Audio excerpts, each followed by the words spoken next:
No. For us, like, we're too big picture. That was way too hard for us. So in the future, I'm going to go back and do that. But the reason I bring it up is because I had done this for that, and it was an entire mouse village.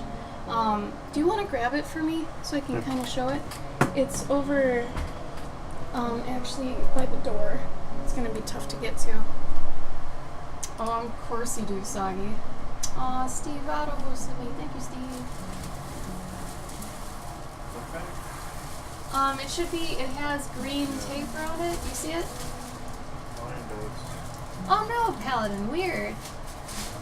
Mine might be in the other thing then. If it's not in there, it's in that one.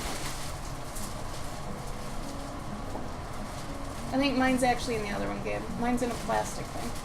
Look where I'm pointing. Right behind you. Right behind you. In that. Did you find it? There you go.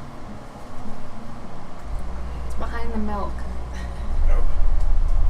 Okay, this is going to be kind of tough to see. So, here, I'll show you the whole thing first. So, this is a very big piece of paper, and we were keeping them in these giant plastic sleeves. You can get these on Amazon, too.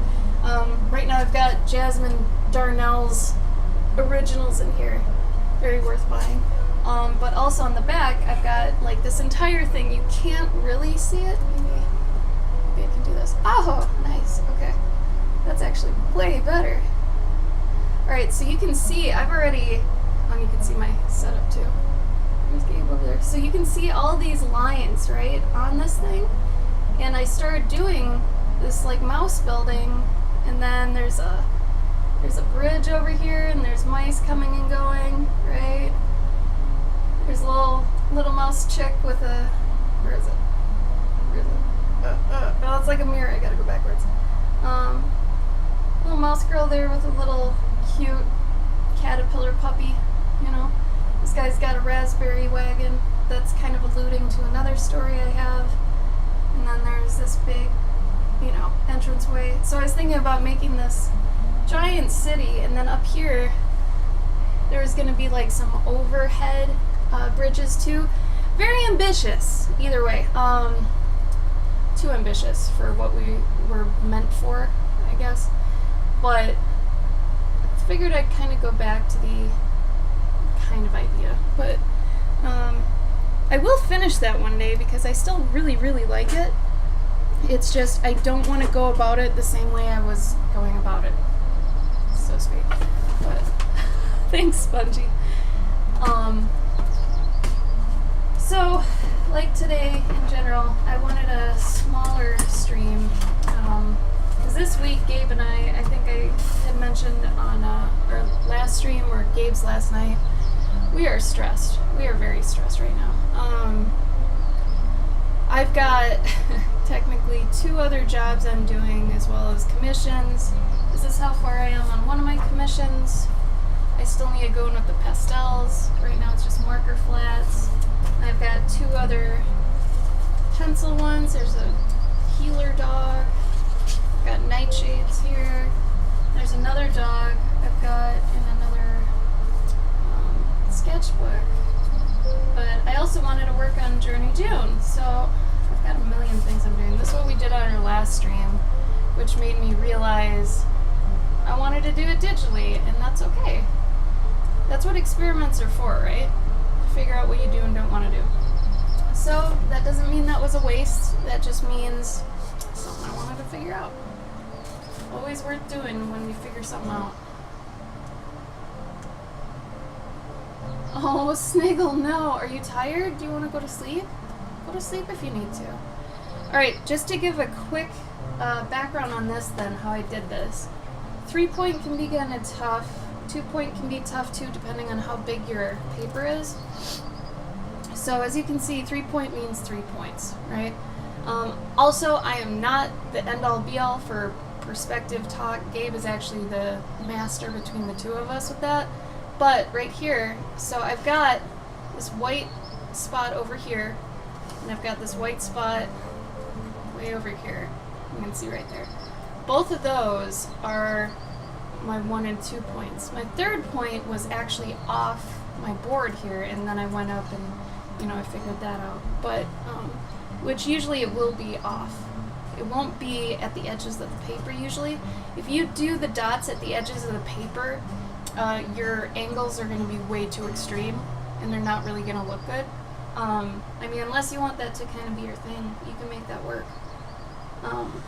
But I just wanted to kind of honestly screw around today, so we'll see what happens. A lot of things could go wrong, but that's why it's fun. Master Gabo. It's true. Okay, so we might end up drawing other lines too. I just honestly drew in a couple. When you draw in a couple, it just makes it so you can get the idea of, like, if I needed to go between these two for something, I could do that. And I wouldn't even really need the vanishing point anymore.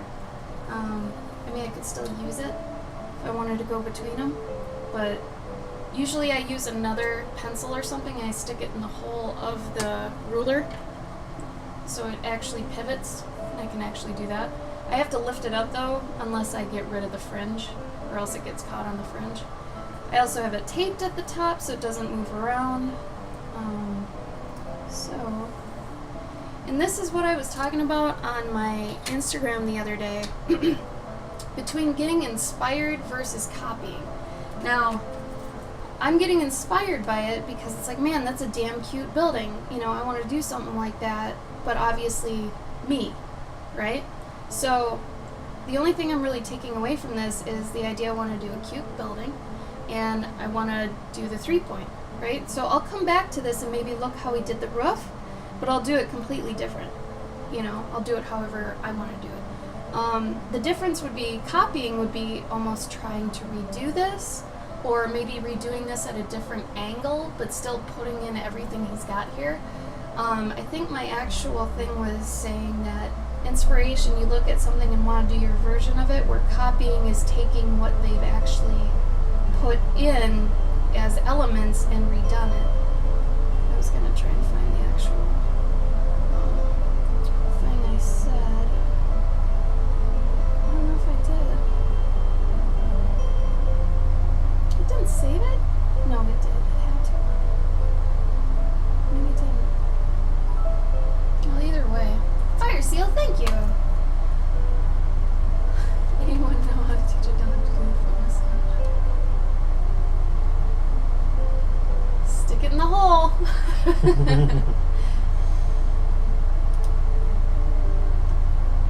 Fire seal, how you been? You been working on your Journey Junes? And Stingle, how's work been? You too, Soggy. How's the new job?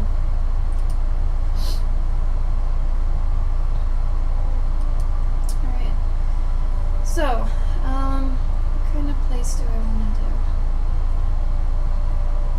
I honestly shouldn't have drawn these this dark, but I also thought they wouldn't show up on the stream, so luckily I'm using a very soft lead, which for those of you who maybe draw a little bit too dark, you might want to get a lighter lead, either in softness or in actual lightness. Let's see. It's a paycheck, yeah. Well, Soggy, you know how to plan for the future now.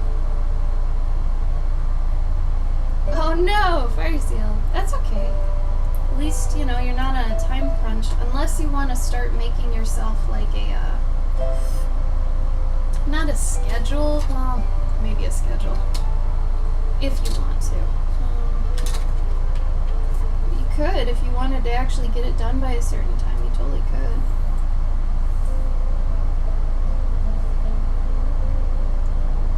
So for the lines I don't have, I'm going to be drawing in the lines I do need.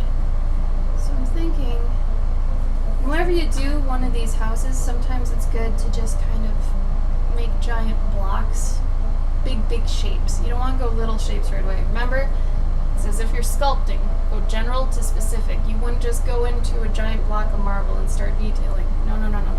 Hack away. Get rid of the excess, right? Aw, Sniggle. Yeah.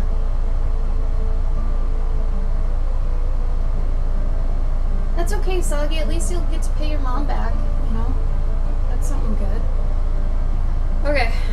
Sometimes I feel like doing perspective, when you start off, it's like a magic eye. You almost have to see the matrix in it and how things are moving around. So honestly, I feel like having done 3D as a job really helps me with this sometimes. That feels kind of wrong. One of those is wrong. I don't know which one. Oh, that's the down. Okay. Right. Alright, that's why it was confusing. So this is going up. Ideally, you might want to do these with color races in different colors. I think that's usually what Gabe does. Because this looks like it could be one of the lines over here, but it's not. It's actually one of the z-axis ones. Because this is one of the ones coming from over here? Yeah, over there. So because of that, this one looks like it is too, just really messed up, but it's not. It's one of these ones. So, let's see. Thinking, right? Thinking. Let's do... That's a little too close to the edge, so I'm going to actually change this. I mean, it doesn't have to be exact either. Remember that. You can totally just have fun with making really weird buildings. Ain't nothing wrong with that. Alright, let's just go for it. So, let's say the entrance is here. This is one side. And let's say I want one of these.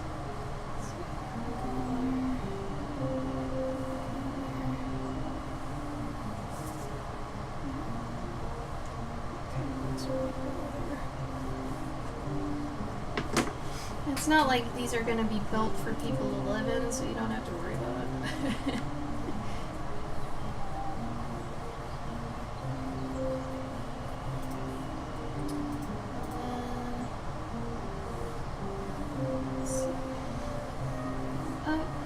I get confused a lot with my lines. Typically that's my problem.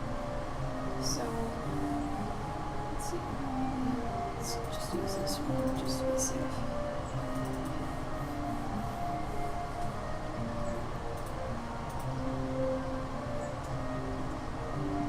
Yeah, being in debt does suck, but honestly, when are we not in debt? As Americans, when are we not in debt, you know? That sucks.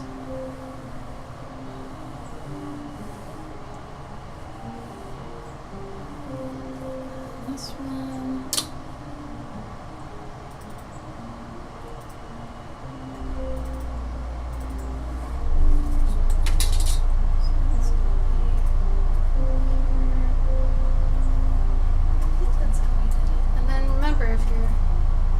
Taking commissions to design houses now. Nope, I'm just trying to have fun and also get in a study at the same time. That'd be cool. What? Like to have design your dream house. Well, not even that. It's just like I want like I've got this house in my D&D campaign and I really need a picture of it. Can you do that for me? Yeah. Fuck yeah, I can, brother. Let's do it. You could. Why not?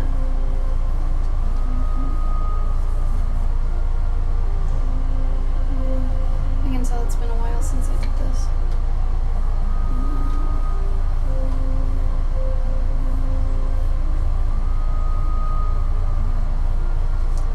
These should actually be coming from. Yep.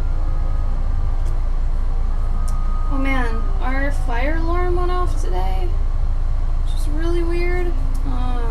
At like noon, still hadn't really woken up yet, but it went off at noon, and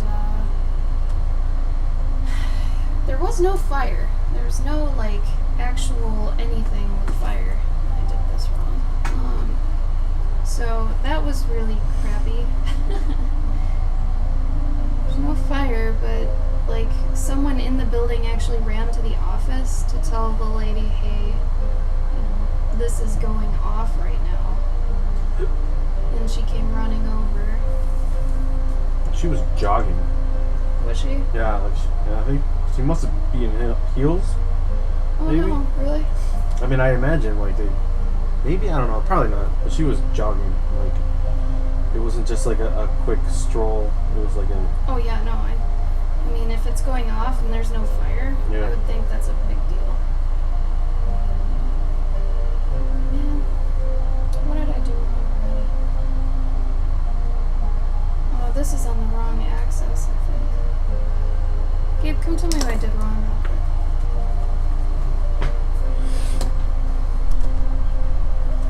This is supposed to be going back, isn't it? yeah. I had this going this way.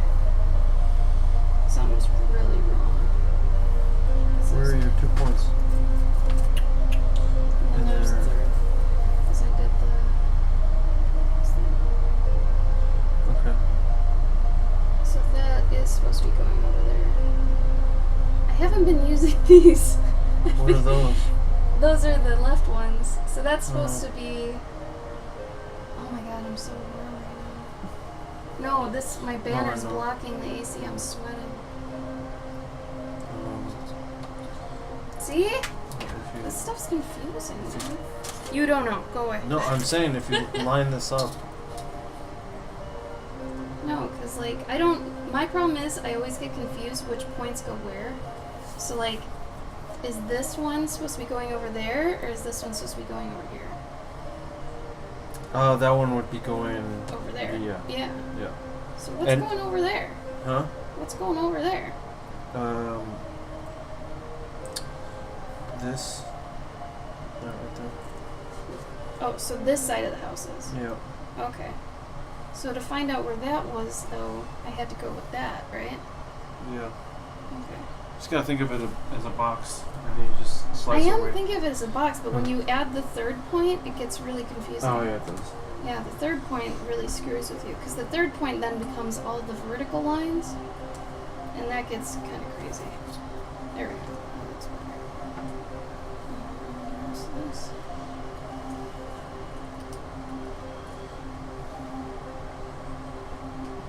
No, fire was hungry. Cute.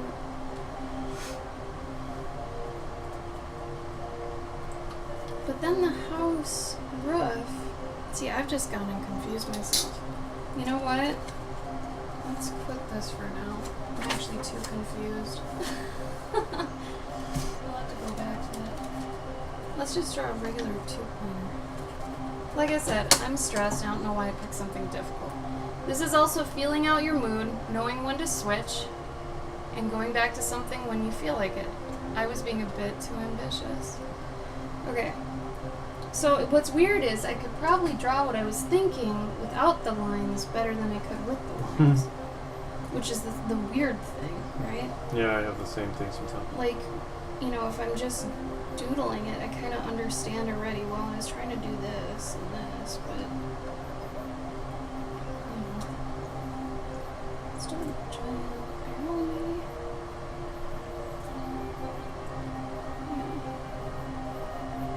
What I said in the beginning still stands. Those are all facts, but I can't wrap my head around it. And if you're not used to it, you really can't do it that often. Even Gabe will tell you that. Oh yeah. You have to be, like, in the know of already doing it a bunch. Gotta be in the zone. You have to be in the zone, yeah. It's like when you're reading Magic Eye books and you're totally into knowing how to get each page, and you can do it. But if you looked at a page, stopped for 3 days, and went back to it, you probably wouldn't be able to do it very well. So, yeah, Mage. That's actually how I did this thing. So, for anybody wondering, this was actually the elastic way. I'll show this again because I think Mage was late. I showed this at the beginning of the stream, Mage, before you got here, but this was actually done on a wall with that perspective method because this is such a big sheet of paper. You can see it's 24 by 36. So you can see where the vanishing points are. One is actually in the picture, and then the other two are on either side of the picture. So because of that, they were like way off on the wall, so I put this up on a wall, and then we ended up actually like using a string for that. So So you only really have to do that if you've got a really big piece of paper or something. Because usually you can just do it with a ruler that has a hole in it. You know, you don't have to do the string and stuff.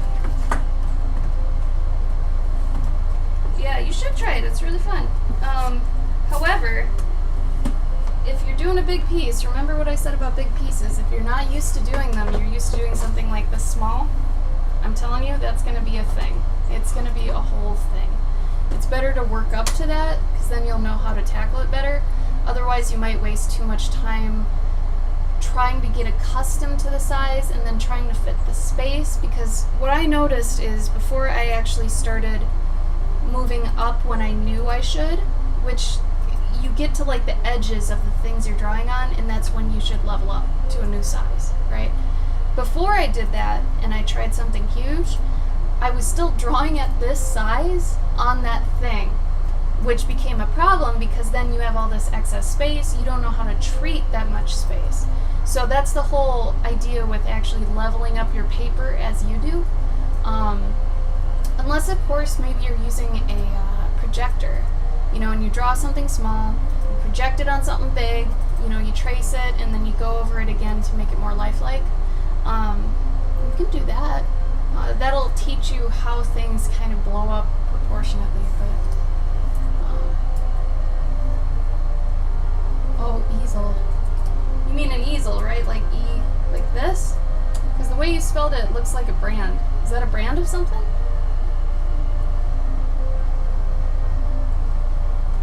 You mean an easel or something else? A Zell. Yeah, I wasn't sure what you meant. Ah, okay. And it was capitalized, so I'm like, I don't know what that is. Anyway, I mean, feel free to just kind of doodle buildings too. Like I said, you can do the whole perspective thing, but you don't have to. You know? Doing something like this is sometimes more fun. You get to kind of explore stuff. I would almost use these sort of things as texture studies. So like for this one, if I wanted to do like a thatched roof, that'd be a good test of, you know, doing like a hay type of roof and then doing like maybe a wood bottom, you know? So you can actually differentiate those textures, because that's important. Also, I actually got this book that Gabe moved really far away from me. Sorry. On Amazon. I'll show it on the little camera too. It's Rendering Pen and Ink, and I don't usually buy reference books anymore, but someone I respect on Instagram actually put this up as a, like, you know, recommended book, and it is exactly what I hoped it was. It does have a lot of writing, but I wish I had had this when I started inking, because it tells me the stuff in here that I wanted to know. So like when to use hatching, when to use different strokes, what different strokes look like before you even do them. And this is pretty old school too. This is for like lino cuts, like Gustave Doré kind of stuff. Shows you different techniques and things. Very good. It blows my mind that like some of that stuff is like from like 1800s, if not earlier, and it looks like a comic. Yeah. That blows my mind. Yeah. Like lino cuts and stuff totally look like comics. But like they do a nice breakdown in the beginning of different kinds of pens even. Actually, Gabe, do you want to maybe throw in a link to this? I already did. Did you? Mm-hmm. How'd you find it? Just looked up the title. Oh. I didn't even know you looked through this book. When did you look through this book? When you were showing it to me. Oh. Yeah. So this section was really important to me. I can actually point out from my own studying which ones I actually know. I do this one a lot where it's 2 line widths, and I do this one a lot where it's just a lot of dotting and then kind of hinting at lines. These two I don't do so much. This one I did when I was in high school a lot, where you wherever your lines connect, there's a shadow, and it ends up kind of being muddy if you do it too much. So I don't do that one as much. These two I do. This is kind of the style for filigree. So if you're super into filigree, this style is pretty there. But it goes through a lot of good, like, where to shadow stuff, or, like, if you're hinting at just houses and things. Like, it's really, really nice. Now there's a silly bear statue. Look at that. But yeah, sometimes they'll even show, like, oh yeah, see it. I mean, this was my entire coloring book. I did it like that, and I didn't even know this was a thing, really. I just learned what I learned from studying other people's ink work, which is one way to do it, but damn, look at this. Like, I wish I had found this. Seriously, like, this is amazing. Grading tones. I didn't even know what that meant. And this is cool because by changing just the direction of the hatching, it can have just such a huge effect. And look at all these gradations. I think some people try to do some of these, but they never come out like this because you're not consistent with your lines and your spacing and what you're trying to do with it. That's why this is such an art, because if you're not used to inking, your lines are going to be wavy, you're not going to be able to do your spacing or have much control over your spacing as well. Where these people, like this one, damn, you gotta know, like, your control has to be nuts. And then hatching like this can get really dirty really quick if you're not paying attention. So some of these, it's mind-blowing to me. So yeah, there's a lot of text, but there's also a lot of really good examples. And it tells you what not to do too. So this was huge to me. This area right here, actually building in patches. So you've actually closed them off instead of these top ones where they're just loose. So for a lot of ones that I was attempting to do this, I didn't do them that far apart, but I definitely did not close them where I should have probably closed them. Like, this would be good for a basket, or some sort of, I mean, not even just woven, but you could do something with hay. Anything that's kind of overlapping, that would work for. So a lot of this is really, really good. If anybody's really interested in inking and you're kind of new, so this might be good for people who are kind of still at the novice, because I feel like I'm going to have to unlearn some stuff to be able to integrate this in. Where if you're pretty new to it and you're kind of an ink enthusiast, this would probably be pretty good for you, because then you can learn the right stuff going forward. And like I said, this is one of the most comprehensive inking books I think I've ever seen. You know, and it tells you how to do tone building. Like, that's great. I was looking for something like this so long ago and I couldn't find it, which is weird because this book seems old, you know? And then it does get into what kind of nibs. Look at this. It has a nib breakdown. What nibs do what, how much pressure does what, how to vary your pressure. It's great. For anybody who has a calligraphy background, this will probably even help. It tells you about quills, you know? Thumbtacks. This I found really interesting. I never even thought about using thumbtacks to ink. Like, obviously that makes sense now. Like, if you're doing raindrops, dip your thumbtack, put it on the paper, and then flick it up so it looks like the raindrop's coming down, right? Because you put the heaviest first and then you flick it. There you go. Like, a thumbtack would be perfect for that. I mean, I think a lot of people know about, like, taking a toothbrush and dipping it in ink and then flicking it to make a splatter effect. There's a lot of stuff you can do, and this does go over that, so it's really, really cool. I actually got it on Amazon used.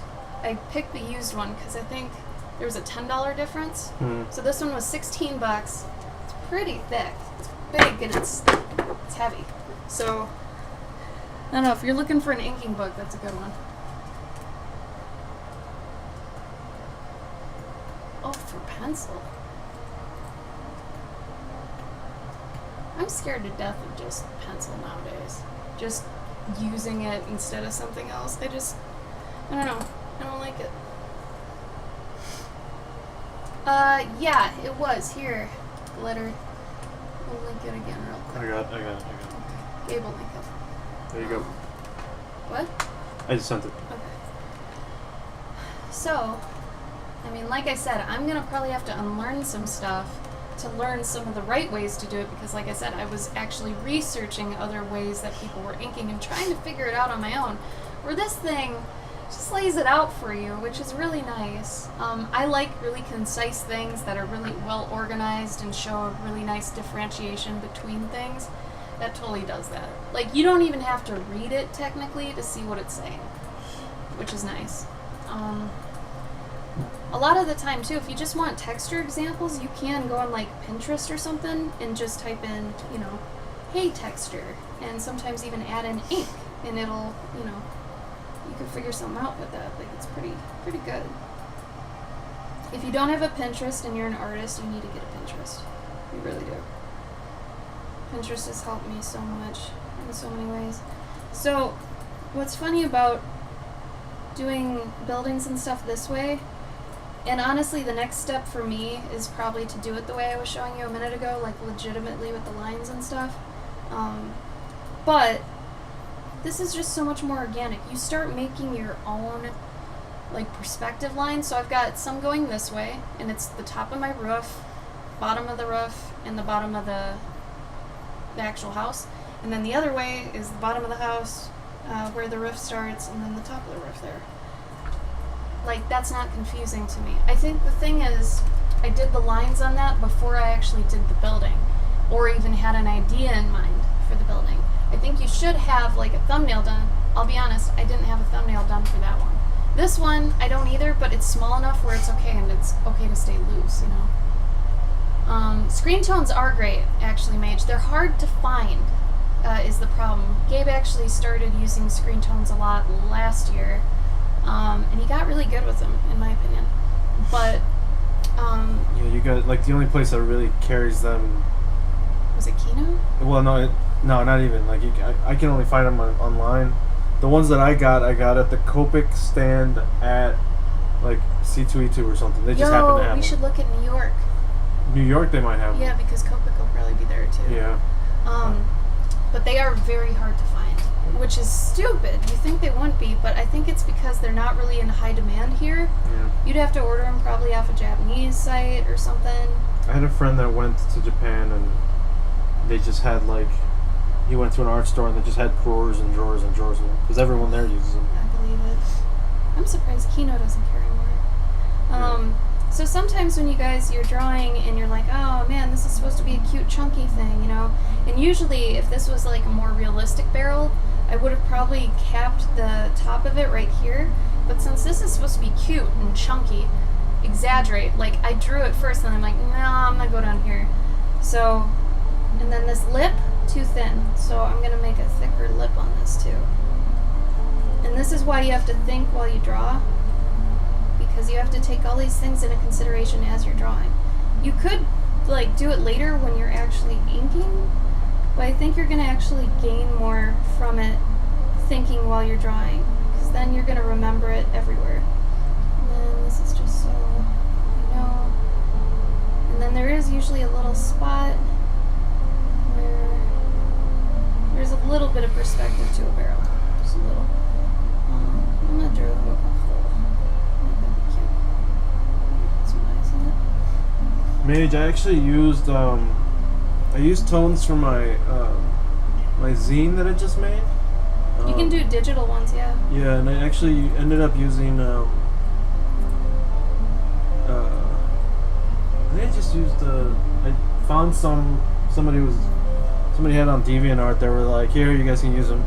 You can actually get them anywhere, but Kyle T Brushes. Yeah. He Webster. makes Kyle Webster. Yeah, he makes Hi, Fire Seal. Hi, Fire. He makes brushes that are screen toned, but I don't know. Sometimes it's kind of weird to use. You can always make your own too. If you find some online and they don't seem to have any watermarks, or they don't seem to say where they belong, you can usually take anything and make it into a brush. That's actually really easy. Here, actually, maybe I can do this. Let me see if I can do something real quick. I might be able to show you guys a quick digital tutorial. Okay, so here's my digital screen. I'm going to show you real quick how to make a pattern. patterns are a little bit harder to make than brushes. Brushes, you basically open up a document, make your brush, and then say define brush, and that's it. Like that's what it is. So what we're gonna do here though is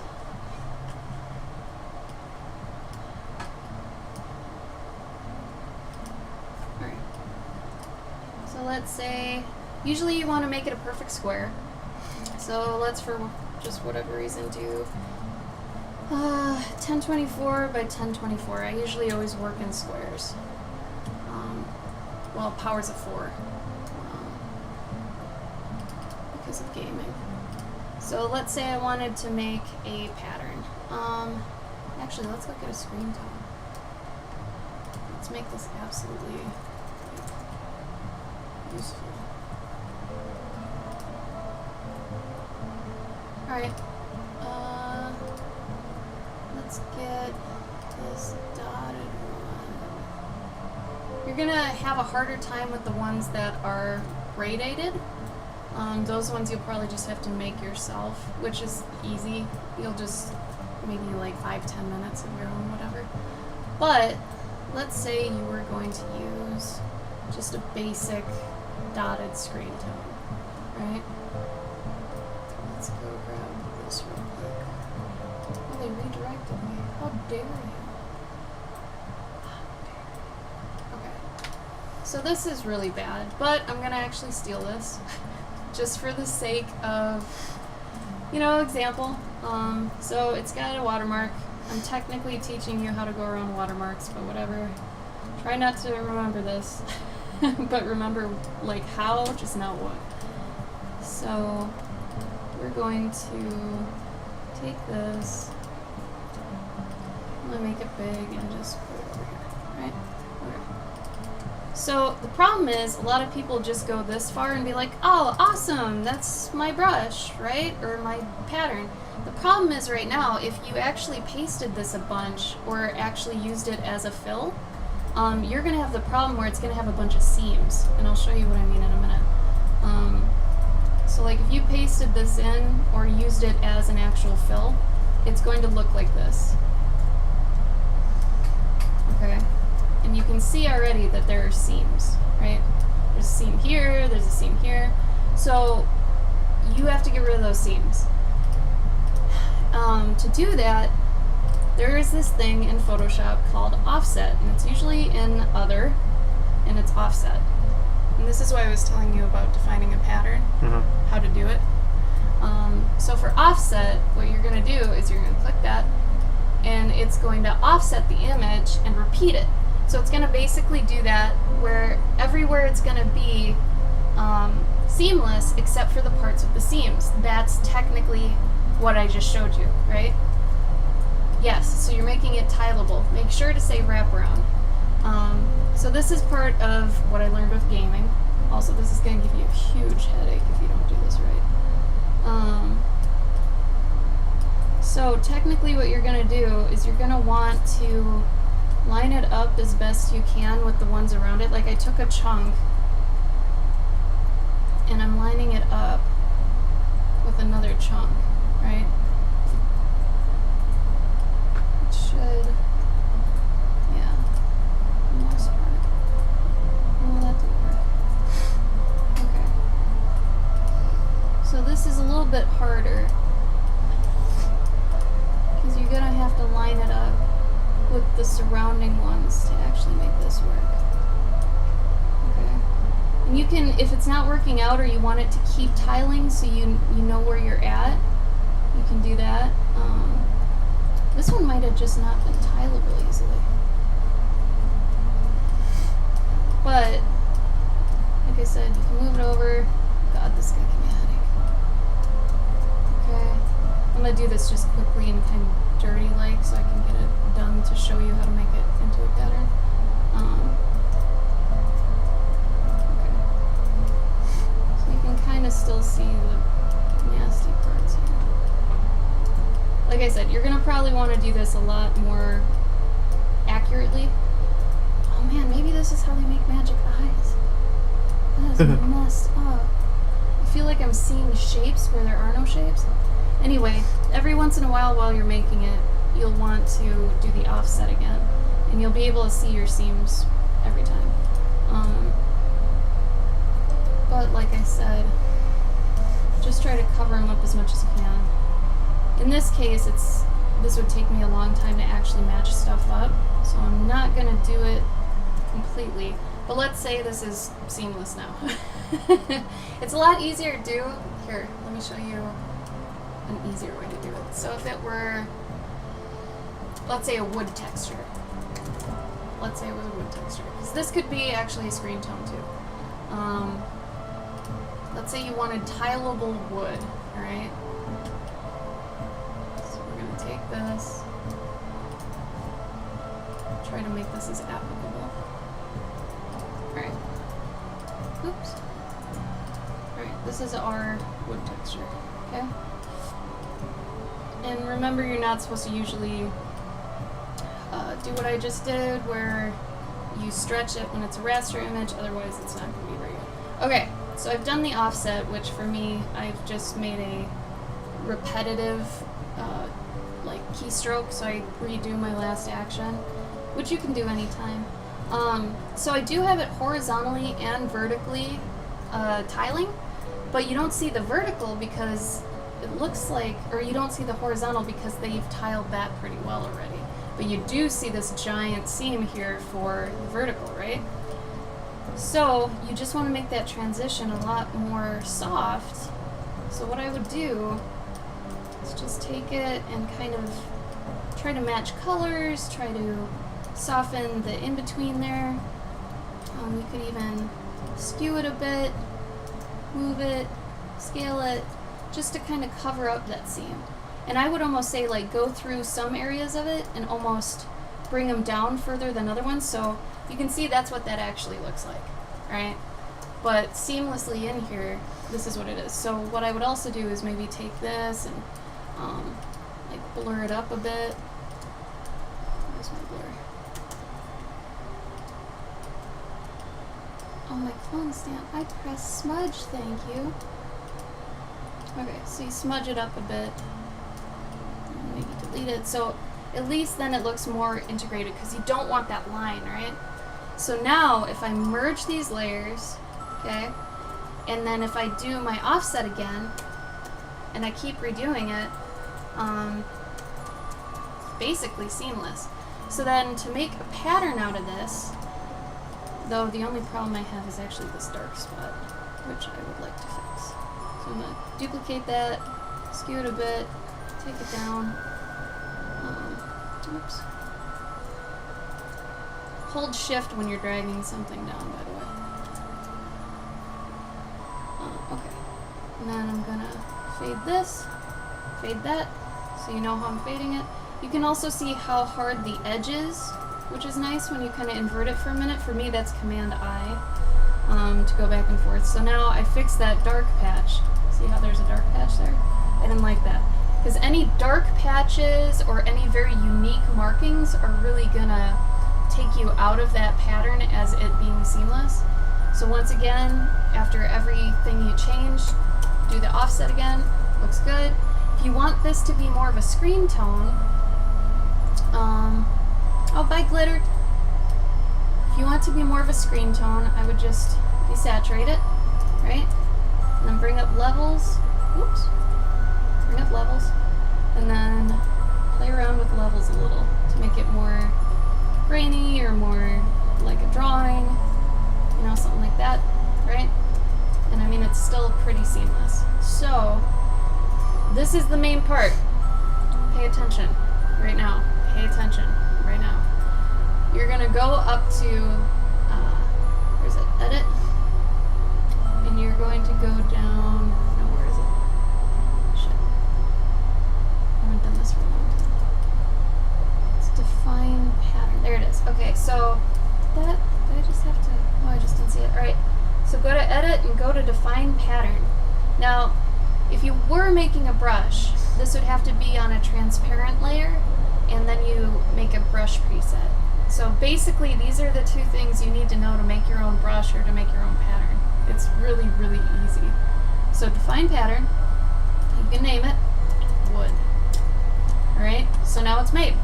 So now if we open any new file, whatever we want, let's say, and then we go to our fill bucket, right here, your paint bucket, and instead of foreground up here, we click pattern, and then in our pattern list, here's our pattern. So you click that and fill it. And it's repeated. You just wouldn't really know it. If you want, you can, well, that's going to be different, obviously, but you could do this at any size. If you wanted something really stupid big, let's do something stupid big. So the whole offset thing was to make it so that when you actually apply the pattern, it's going to be pretty seamless. This might be too big. This is 6,000. But this is like probably around the same size, if not. Depending on how big your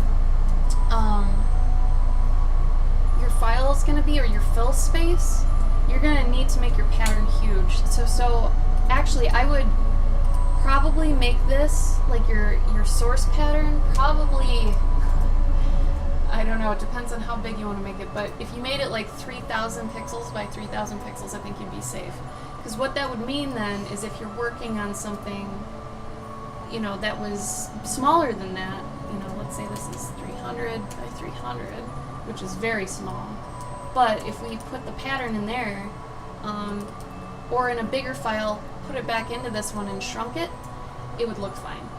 So really though, all you need to know is this define pattern thing, and you can play with it too. So if you find out you don't like a pattern you've made, you can go in, right click it, and delete it. I've made some really dumb ones in the past, like this is a grass one, I guess. I don't know. Never do that. Don't make grass patterns or leaf patterns or anything like that, because most likely it's going to be very ugly. It's going to be very obvious. So I don't even know what I was doing with some of these. Does anybody have any questions on any of that? Usually it works really well for, oh, this is my sketchbook. Oh, why didn't I know I had that? Oh, that's stupid and smart. Since I have, you know, this sketchbook paper, right, and I use it for everything, whenever I need to alter something for like a print, I made a pattern on my sketchbook, so I can just use that. That's really nice, actually. And I didn't realize I did that. So, anyway, yeah, if you have any questions on that, let me know. Otherwise, I will switch back to my drawing.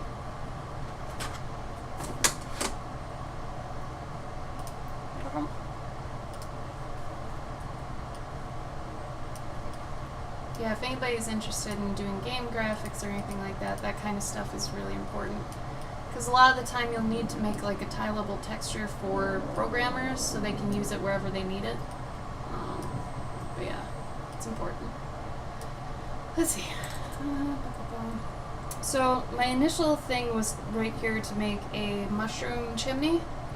I immediately regretted drawing it this size, so I'm going to actually make it huge. Like this is going to be a teeny tiny little house, and that's fine. So I'm going to have it kind of sticking out of the thatched roof, have it here, and then have like a hole cut out of it, right? 'Cause, I mean, it's a chimney, so have some smoke coming out of that, the business, whatever. And sometimes I'll erase stuff just so I know that is smoke. So behind it, if it's a little bit transparent, you know, you'll be able to tell that. So mushroom, maybe there's another little mushroom on that mushroom. Let's see what else. I'm a big fan of little like upper deck windows here. Also, Gabe's here if anybody needs Gabe. He's just quiet today. He's working. Hmm? Huh? What? I said you're working. Working. Yeah.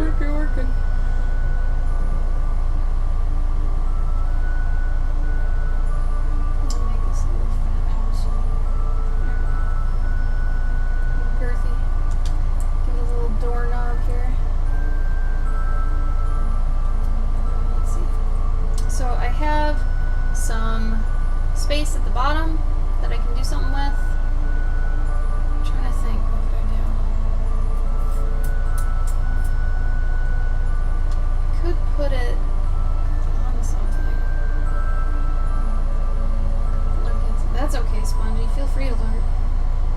know how we do. Whew. I'm gonna make a little lantern. And maybe the lantern's made out of an acorn.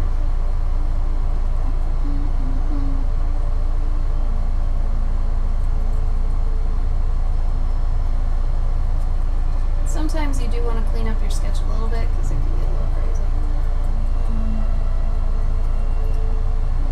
Lantern. Let's see. I want to put it on a rock. Do I? I guess I could.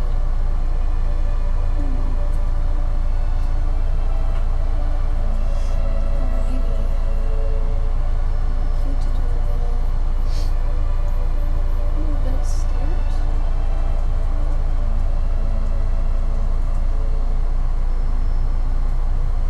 Maybe there's a rock down here.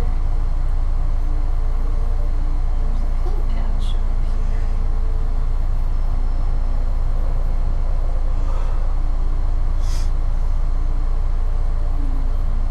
here. 8 hours. What? Yeah, Spongy, I saw your thing. That's crazy. You are in the zone. That's great, though. True artist, man. Sacrifice, right? That's one of those things, though, that I've learned over the years that I can't sacrifice is sleep. I mean, I did it early on during college. I almost feel like I've paid my dues, that sort of thing, but you gotta sacrifice something at some point for what you want, so you're already there. I think you've been doing it. But yeah, for me, sleep is the hardest thing for me to sacrifice. I can't do it. I think Gabe used to do it, but is it harder for you now? No, I just don't do it. He used to. Like, you used to get like 4 hours of sleep, and I was like, how Yeah. do you do that? Because I become pretty douchey if I don't get enough sleep.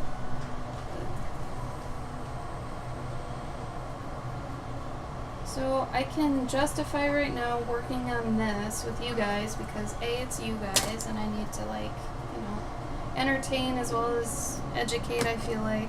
But at the same time, I can sell this next weekend at Dragon Con. So this is potentially money, so I can spend time on it.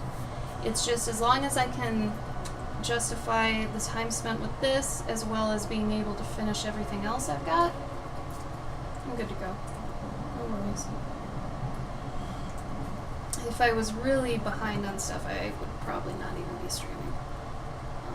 Because as far as money goes, obviously the streams don't get me much money, but, I have to make sure my clients are happy. So. Well, thank you, Smudgy. I hope we do well. The problem is a lot of the bulk of my money comes from my commissions, and I'm going to be changing my model, I guess, my commission model a bit, just so I can have more free time, which I did at C2E2, but I found out at Gen Con a better way to do it. Because remember, it's important to always be trying to, iterate on an idea or, make it better, see what works. Maybe something does work, but maybe something else could work better if you've thought of a better idea. So always be open to trying new things. But this new model that I tried out at Gen Con and worked extremely well, I'm going to probably do that at Dragon Con, but I'm going to take away another option I had. So not really sure how I'm going to do. Sadly, the people we were bunking with kind of bailed on us, so our hotel now is extremely expensive, and we can't find anybody to bunk with us. So that kind of sucks. If you want to go to Dragon Con, Yeah, you can bunk with us, pay your part of it, but yeah, which was crap because they told us, oh yeah, we'll be with you, and then we just learned they're not anymore. It's like, okay, why didn't you tell us? Why did, a week before the con we find out? Anyway, so we're miffed about that. We're gonna have a talk with them. Miffed. Miffed, yeah. Anyway. I don't appreciate irresponsible people. Especially ones who are consistently irresponsible. Anyway. It kind of sucks because you want to say we should have known. Like we should have. We should have kept up. But I trusted it wouldn't happen. Yeah, But that's what I was wrong. Anyway. So it should be a decent convention. I'm just a little bit afraid of not making the money back. However, that's part of the reason you get, another job that kind of supplements. And luckily, both Gabe and I kind of have supplemental income. So it just sucks because I just hate wasted money in any facet. So, oh well. Okay, so you can tell here that I probably wedged this one in quite a bit. Probably should have been on bigger paper, but this is what I'm talking about. You'll be able to tell when you should be working on bigger paper. Sometimes, though, it fits it pretty well. I think I just had ill planning with it, but that doesn't mean somebody else won't love it. So I'm going to finish it up regardless. I learned from it, and I'll finish it, and, if somebody likes it, they can have it. I would not tell someone they can't.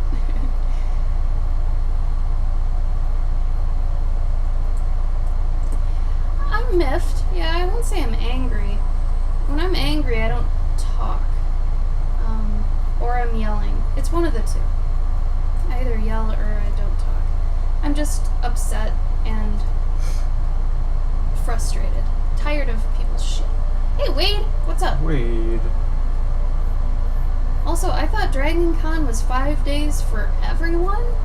And I don't know why I remember 5 days from last year, because for vendors it's only 4 days, but the entire con is 5 days. So for some reason I feel like I forgot that it was just for everyone else that it was 5 days, but regardless. Gabe and I are also losing money because we booked it too early. So not only are we, left high and dry with people that had said they were going to bunk with us and now they're not, but we also have an extra day. So. Oh, wait, we messaged you about that. Yeah, humans. Unforgivable. When do you guys go? We leave next Tuesday night at 2 a.m. or something to get down to the airport. It's like a 6 a.m. flight. It's a 6 a.m. flight, but we usually leave at 2 a.m. to get down there, go through check, whatever. It takes us an hour and a half to get to the airport. But yeah, I forgot we're getting there early too. So I'll be transparent. Our hotel's gonna, at the cheapest, be $15.60 for the entire trip. So we have to at least make that back, and then $400 for the flights, and then usually $100 a day for food. But we're gonna really try to knock that one. I'll drink protein shakes instead. No, we're gonna knock it down to nothing. Finally using them Subway gift cards. Yeah, Gabe's got Subway gift cards. I hate Subway with a passion. I hate it.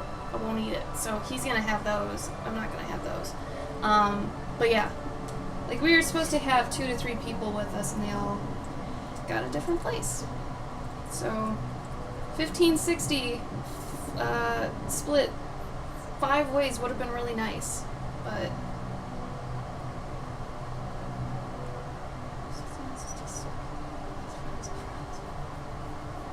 Wait, the offer still stands to stick you with friends of friends. What is he asking us to? Yeah, friends of he friends. He didn't tell me this. Nah.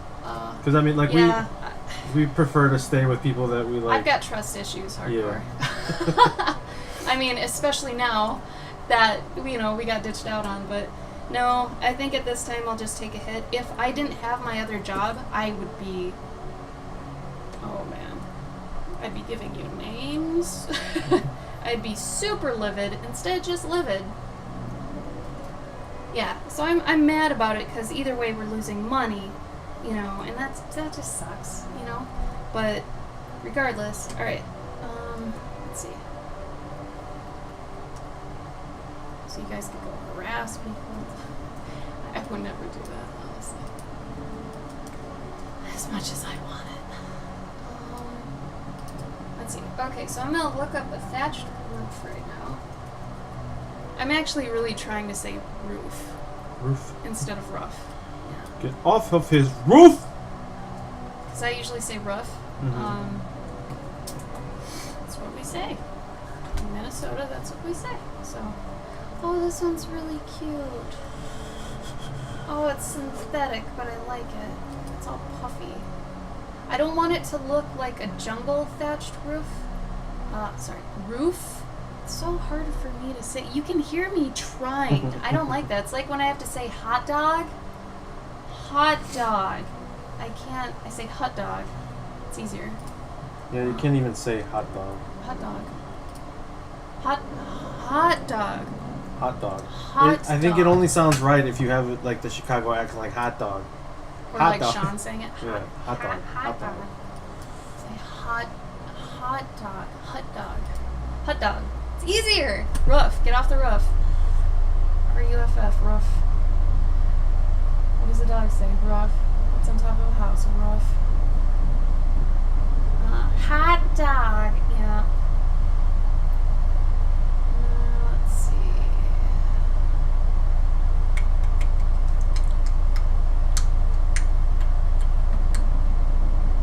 Man, some of these are like too nicely thatched. You gotta type in medieval, man.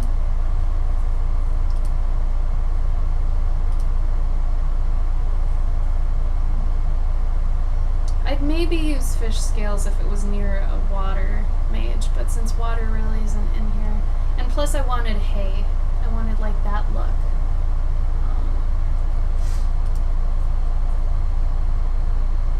Honestly, it's pretty easy. So all of these are really, really nicely thatched, so I'm actually gonna just type in hay, and because that's what I want it to actually look like. And I just look at some hay, and I'm just gonna translate it into the roof. Wade wants to give us a snack pack for the con. That'd be I like nice. snack packs. Yeah. We might accept it this time. Wait, are you driving in or are you flying in? Why? Well, You don't want him to fly with it? no. If he's driving in, man, maybe like, yo, Wade, bring us a loaf of bread. Oh! You know, He is driving. he is driving. Yo, if we pay you back... Wait, maybe we should see if there's a grocery store What? first. When are you driving in? Yeah, that's a good point, too. I guess that doesn't matter, though. Because, I mean, I'd pay you back to get, like, you know, a loaf of bread and peanut butter if we don't have, like, a place nearby. But I think we've got a CVS. There's a CVS. Yeah, I'm we're sure they'll okay. have shit. Yeah. Don't worry about it, Wade. Well, Thursday afternoon. God, Oh. you're smart. Okay, so you. Oh, okay. So then, if we get there on Wednesday and we're like, Oh, then we could ask him.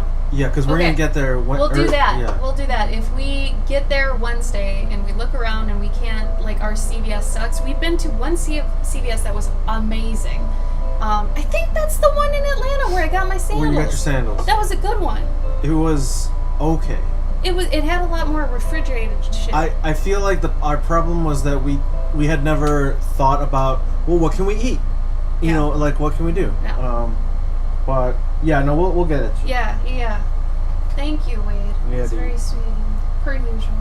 We'll let you know if we need help, alright? And we'll definitely take you up on that this time, because we only ask for help when we really need it, and we might actually need it this time.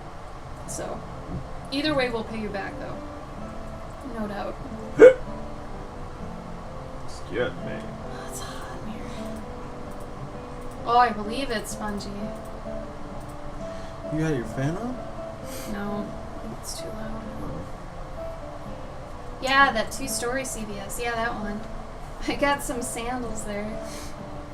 Oh, that's where I got my toe things. I was looking at Target for those toe things I have. Yeah. They didn't have it. Yeah. Oh, Soggy, you went to or Spongy, you went to Vegas, right? You didn't look at her stories that whole time she was in Vegas? Yeah, no, I did.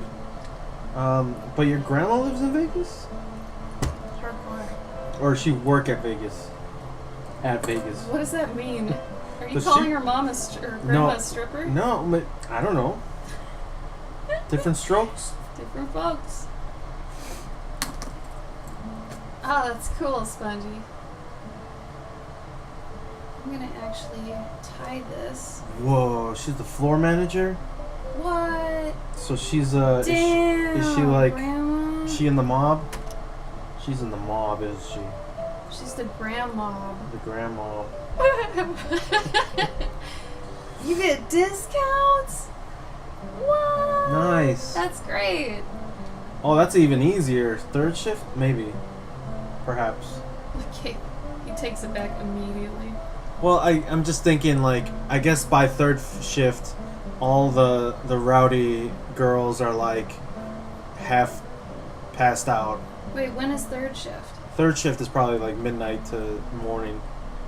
You know? Isn't that when it's the craziest? Well, that's what I mean. Like by then, all the girls are already like trashed, Yeah. and so she probably has to deal. Oh, get Oh, the that's when bride's everyone moms. is out. Okay. Oh, Like, she works I'll at. call you a cab, honey. Okay, so she works at the. That's like prime time. That's like working rush hour. Oh man, that's when people are just getting drunk. Get it, Grandma. Get That's it. awesome. Your grandma's cool. But I guess she doesn't. I imagine she doesn't have to do much. She just has to have the big dudes come over and tell Sydney. Tinifer to chill out. You didn't like Sydney? I like Tinifer better. Dude, don't rip off other things. Make something up. Sydney. Yeah, Sydney. Or Madison. Madison. That's like a millennial name. Hey, I put money in the machine. Does anybody know a Madison that's like under 25? We'll say. I think that was the name of the black-haired girl that was there for the Unity concert, wasn't it? Yeah. Actually, it was. We've seen that way too many times that we know characters. I had to like start watching The Office for like the third time because I've seen Parks and Rec the entirety way too damn much. Like, I love it to death, but I almost can't watch certain parts anymore because I've seen them too much. Like you know them already. And even your most loved characters, you get annoyed with them. It's like family or like friends when you meet them for the first time. You're like, oh man, you're awesome, and then you see them so many times and deal with their shit so many times that you're like Andy, okay, like Andy Dwyer, right? If I see him again for like the millionth time watching that show, I'm done with him. Like, I'm sick of his shit. He's adorable and he's nuts, but oh my god. It's like first few seasons Andy is no good. Cassandra? Whoa. Cassandra. That's cool. That's eccentric. Change it. Change it to that. It's canon now, Spongy. You can't change what happens in Vegas. That's your new artist name, Sponge. Cassandra. K-Sandra. Q-U apostrophe plus 3 S. S-W-A-N Swandra. Trademark sign. Copyright sign. S-A-W-N. Sandra. Sponge. Cassandra. Why don't you go talk to her? I had a friend whose mom always called me Schlee. What? Schlee. Like Ashley, but just Schlee. She's And trying to be cool. she called me Schleefly sometimes. It was kind of cute. I don't know. She really didn't know me at all. Mhm. But either way, I thought it was cute. Schleefly. Alright, so that looks good. What are you guys doing? Spongy, I know you drawing. You said you were working. What's everybody else doing? Or Spongy, are you working on anything in particular? Or did you go back to working on your Journey June by chance? I wanted to see that be a thing. And every time I think of your character's name, please don't get mad at this, but I think of aioli sauce. I know it's like Atoli or Adeli or something, right? But man, every time I see it in my head, it's aioli sauce. Oh, good. Oh yeah, Spongy, the Dark, right? Your Patreon story. That was a good idea to do a Patreon story. Mm-hmm. Oh, cool. Hey, Ushi. I think I might start doing that shit. What? Patreon stories. That would work really well for you. Yeah. I was gonna actually do a downloadable sketchbook PDF at $1, just to get people on at $1. I don't know. I know you do that. Yeah. Yeah. I was gonna do that. Yeah, like an. Or like adorned animals. Just give it for. Yeah. Yeah, just give away the old stuff. Yeah. Aw, Spongy, yeah! If you're interested, I know you were talking about organic storytelling. I don't know if I ever showed you this. Forgive me if I did. I have a hashtag that I used to use for my daily story bits on Instagram. And if you're interested in what that looks like, oh, someone gave me a coffee? Oh, Hold on. cute. I mean, I don't really update it anymore, but it has probably 3 or 4 stories on it, including one I actually just printed out and I sell at cons now. 3 new alerts. What? What is happening? What? I was just freaking out. Oh. If one of you guys gave me a coffee, thank you. I'm looking to see who did it. I don't know if they're in here or not. If someone in here bought me one, thank you. I appreciate that. I'm gonna look it up though.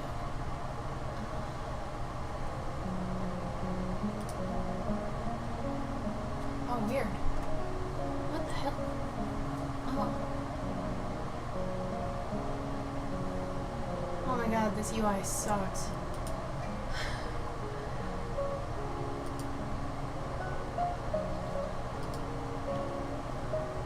Yeah, they're usually mice stories. So there's one about a mouse that helps an owl lose weight. That one's cute. There's another sad one about a mouse that tries to resurrect his dead girlfriend. That one's a little bit darker. Then there's the one where there's a mage mouse and she gets a crush. There's another one of... I can't remember it now. I think there are 4. But yeah, they're a little sad, some of them. Let me see.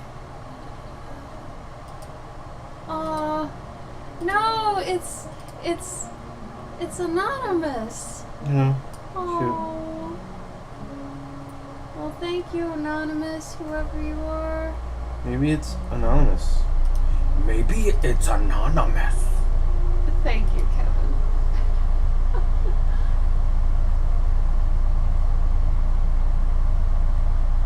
Oh, that's cool. I needed warm fuzzies right now. That was really nice. I needed that. If whoever bought it is here, thank you. You made my day. Okay, so we're at this point with this.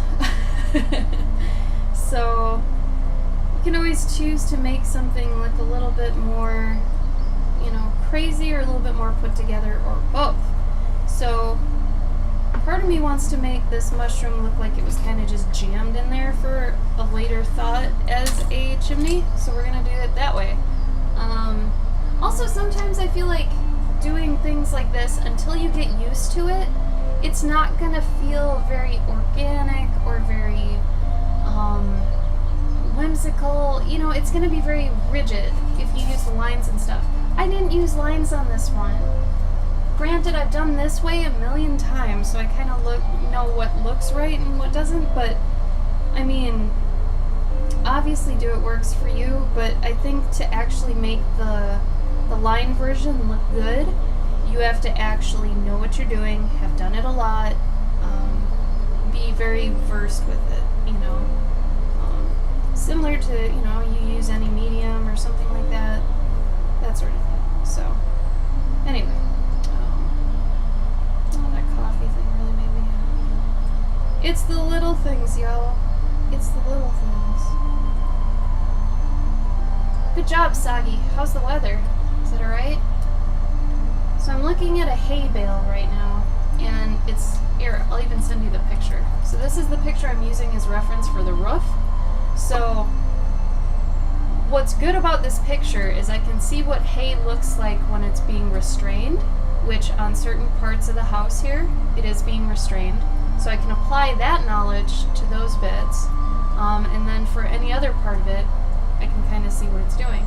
So overall, it's a good reference image for what I need it for.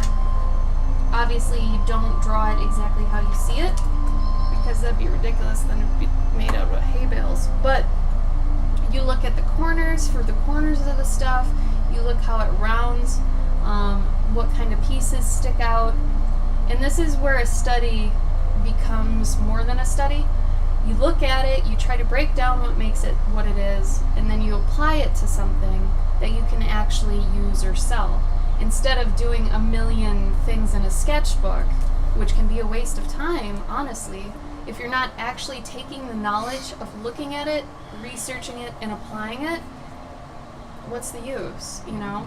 So you gotta kind of get used to, you know, taking something, looking at something, understanding it, and then applying it, right?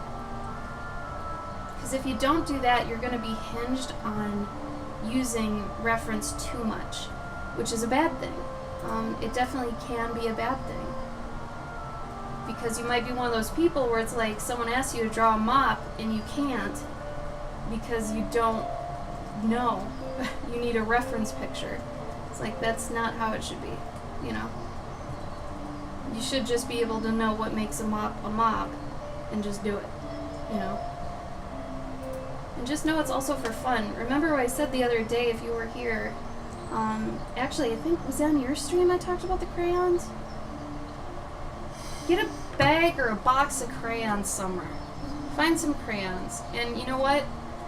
When you're feeling down about your art or like too serious, things are too serious, start coloring with some crayons. Remember to laugh at yourself, bring yourself down a couple notches. You don't want to get too pretentious about things. You don't want to get too serious about things. Remember to laugh at yourself, lighten up, get some goddamn crayons. You know? $5, you get a giant thing. Yeah, here. I think it was $5. Or that one was like 8 or 9. But There you go. the next step down is $5, which is like what is that? How many is it? 120. I think it was 96. I think for Yeah. $5. And they come with the sharpener. I think anything over 60?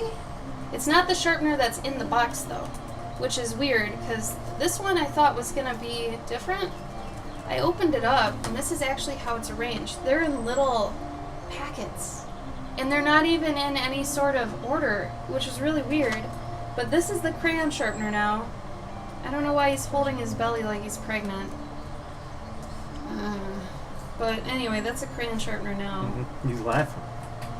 He's happy about something. He looks suggestive. He's making a Michael Scott face. Oh man, I've how been many watching was too that? much. 120? No, 152. Does it come with a sharpener though? No way, dude. This one has a lot of pastels Crayon in it. sharpener. Bastards. But that's an extra. How many? It's 152. So it's like 32 more. Oh, look at this thing though. Damn it. Well, we can buy more. How much is that? That's $13. I'm not gonna buy $13 worth of crayons.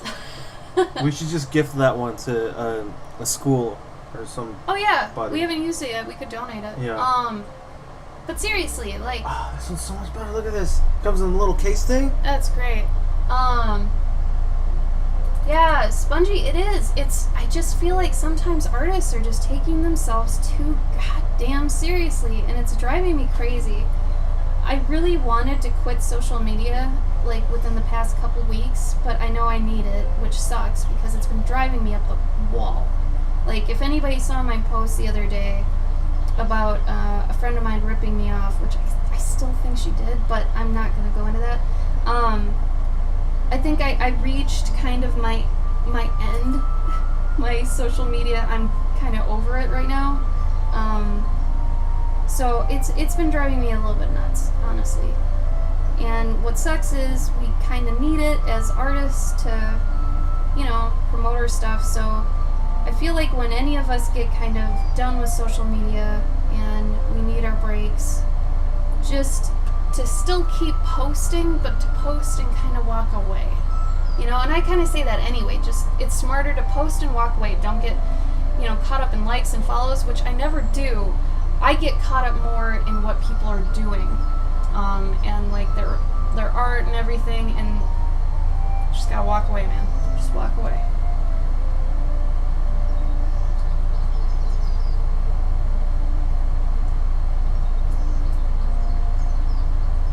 Yeah, but I mean, like, Mage, I couldn't do that, because that's honestly, for me, since this is all I've really got, that would be an actual money problem. Like, I actually need to keep up with social media for my Etsy, for my Patreon, for all that stuff, so it's a necessary evil, but the point is, and the trick is, to do it and then walk away. Get out. Like, throw it out there and get back inside, Like, you really have to do that sometimes. And I know I've said this a few times already too, but I really think I have some kind of summer cabin fever. Like, yeah, we go to conventions and stuff, but honestly, I'm getting really tired of conventions. Which sucks, because like 2-3 years ago I was so excited to do them, but I think that's just because they were such a different change from my daily, 9 to 5, all that stuff, and it was exciting for a while, and it still is. But I think because we do them so much, it's not a special thing anymore. You know what I mean? Now it's work. Now it's work. It's like, well, I still get excited for like the plane rides, and I still think that's a really awesome thing. And it's a little scary, it's thrilling and all that, but at the same time, like, these are not cheap things to attend, in terms of money and emotional investment. And I feel like I need a break from kind of the people that are associated with the conventions we attend to. Thank God for the winter. Wow, Spongy, really?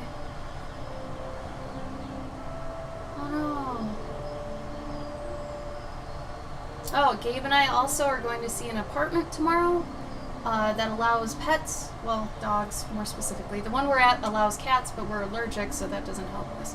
So the one we're going to is like 30 seconds away by car tomorrow, but they allow dogs. And I might get my balcony door, which I always want, so hopefully that goes well. We've been here for 7 months? February, I guess. So 7 months. Yeah. Which is fine, but I had this feeling like I didn't want to unpack, because I don't know, I just had this feeling like I shouldn't unpack.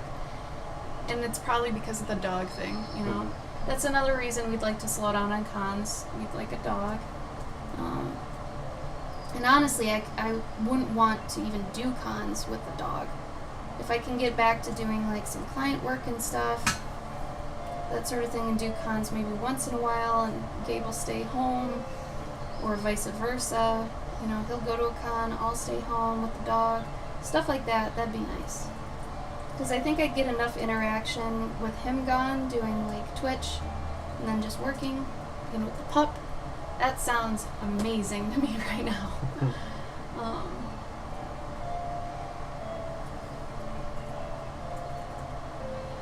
Yeah, Oshi, absolutely.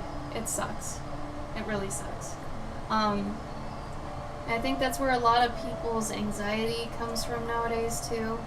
I think some people have a harder time pulling off the machine, so they stick to it and it starts driving them crazy. I don't know. That's kind of how I feel about that. Like, I feel like some people just need social media, but they hate it, but they need it, but they hate it, And I really don't want it, but I need it. Which sucks.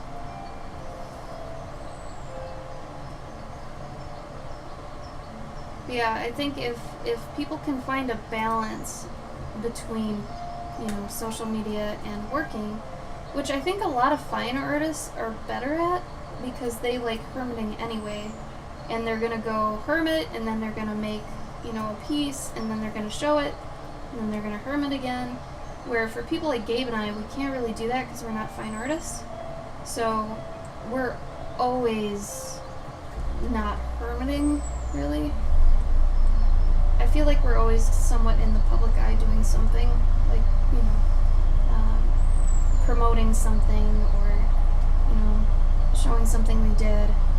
Where, like I said, a lot of fine artists will take, you know, a couple months and then you'll see them post on Instagram, which I feel like is bad from a like marketing standpoint. I feel like even if you're not done with it, you should still be posting in progress pics and stuff like that. I'm pretty headstrong into believing that you need to kind of make some hype, you know, and while you're making the hype for the thing, you're also kind of connecting with people. And if they're asking, oh, what are you using, all this sort of stuff, you connect to them, you talk to them. If you just have that one post that you throw down, unless you're already popular, it's kind of going to get lost. It's going to get swept up in the whole social media wave, you know. However, people that maybe have 50 to 100K people following them already, it'll hit hard. Of course, that many people are already following you. But, like, if Gabe and I went by that sort of model, it wouldn't work for us. You know, if we were posting maybe once a month, we would never make sales online or anything because we're not being in the public eye as much, you know. So for anybody up and coming, remember to post frequently and consistently the most you can. That's one thing I've been falling behind on because of all the work I've been doing.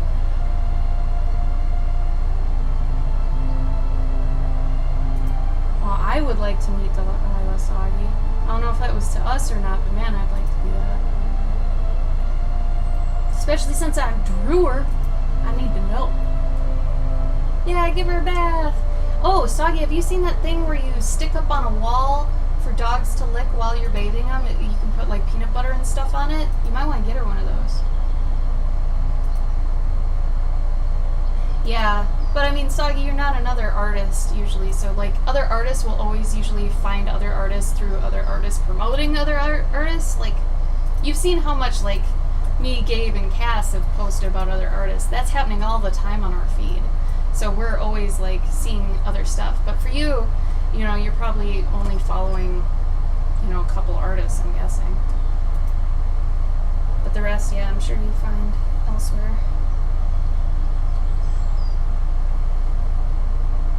Sucks because there's definitely politics to the art community, just like there are in any, you know, workplace or business. There's always going to be politics. You're going to make enemies, you're going to make friends, you're going to have workplace associates. Basically anybody you meet at a con, sometimes you only meet them at certain cons. Like, we have certain people we only ever see at certain cons, like my friend Kit Steele. She lives so far away. We don't usually talk unless we're at a convention, and then we talk then, you know, we go out to dinner or something. Like, you'll have friends that are just for certain times, I feel like. Which is good. I mean, I don't really see a problem with that. As long as it's understood, you know. Oh, really, Sagi? I didn't know that. That's awesome.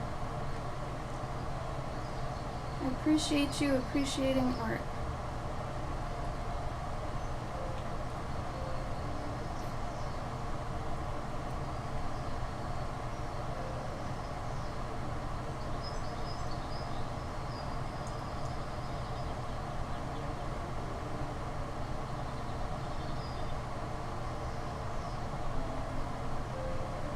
I think there's only really 2 artists that I ever look forward to posting, which is really funny. Like, I have all my art friends online, which is different than, you know, you've got art friends you like, and obviously you're going to look at their stuff and, you know, be happy when they post and things, but then there are the artists you're actually excited for to post. Yours is probably your little miniatures dude you've been following. For me, there's like 4 people. There's like 4 people. 2 of them are super like watercolor artists. One of them just has an amazing style, and then the other one has just really good character designs. And I don't even know them like personally or anything, but I really enjoy their art, and You know, I don't really get even inspired by them. I just really enjoy their art. It's funny, a lot of the times, like, you know, you'll like an artist and they might not even be doing anything you're into, but you love them. Like, their stuff is great. You know, you think they're super skilled, stuff like that. Like the watercolor lady I follow, I really like, that Gabe showed me. She does a lot of, like, sailboats and junk, too. And it's like, I don't give a shit about sailboats, but how she does the sailboats, damn. You know? And that's the sort of thing where I guess you could get, I mean, obviously inspired by that, because you could see it and be like, oh man, I could use this technique in this way for this thing, you know?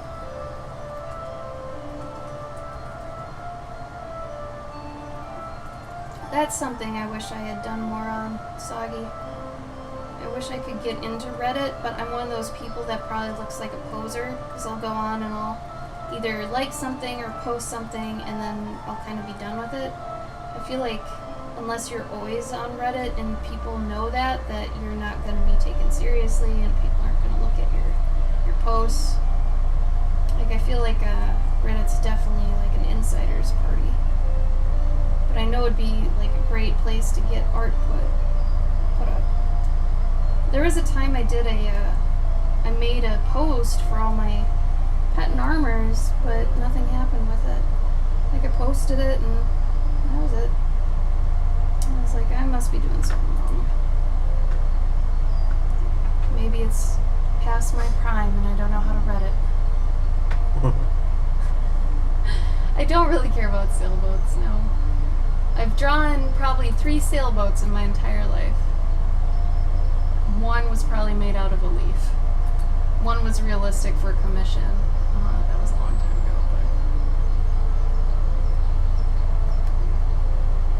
but really, Sonny. Yeah, I don't know how stuff circulates, I guess, on Reddit. I'm not smart enough for that not smart enough, but I'm not dedicated enough to the website to understand how it works. There we go. That was articulate. What's that? Is that like a game or a desktop? No, somebody put Windows 95 On a ROM? Like, they made like an application file that's like 500 megabytes in it. Now you can run it on Windows, you can run it on Mac, you can run it anywhere. Why? See, for one reason. Can you play SimCity? I don't know. I'm still looking into that. Yo! But I can sure as fuck play Minesweeper. No one likes Minesweeper. Bring up Solitaire. I gotta play some. Solitaire's I gotta sweep some mines. Or do they have that brick game? The maze? You know what I'm talking about? Had hearts, free The 3D maze? No? Damn it. Who remembers the 3D maze that you could like customize the walls and stuff? Oh yeah, Ushi, that would get at me. You wouldn't want to use something you already know has tons of flaws. I could understand that.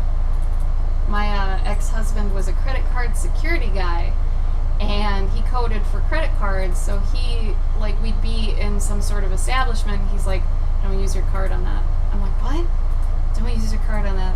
Okay. You know, he'd know what things were compliant and what things weren't, and it drove me a little nuts. But it was good, I guess, but still. Yeah, that is weird, Soggy. I just don't know how that stuff works. I kind of wish I did. So I feel like Gabe and I have stuff that might, you know, trend well in there, but we don't know how to use it. It almost feels like you have to get somebody who's big in there. That's to what post. I'm saying. Yeah. Like, someone who knows their way around there. Yeah. Because I have no idea. I really have no idea. That's probably the one site I regret not being brought up with. I would really have liked to be more in that community, I guess.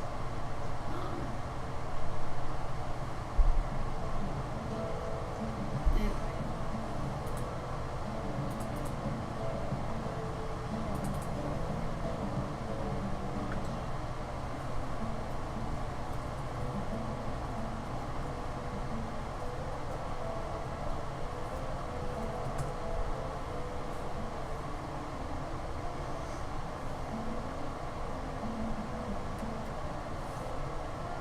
did you find that even? It was on The Verge. Oh. You keep up with that site? It showed up in the news, in News Google. Oh. Hey, that might be UPS.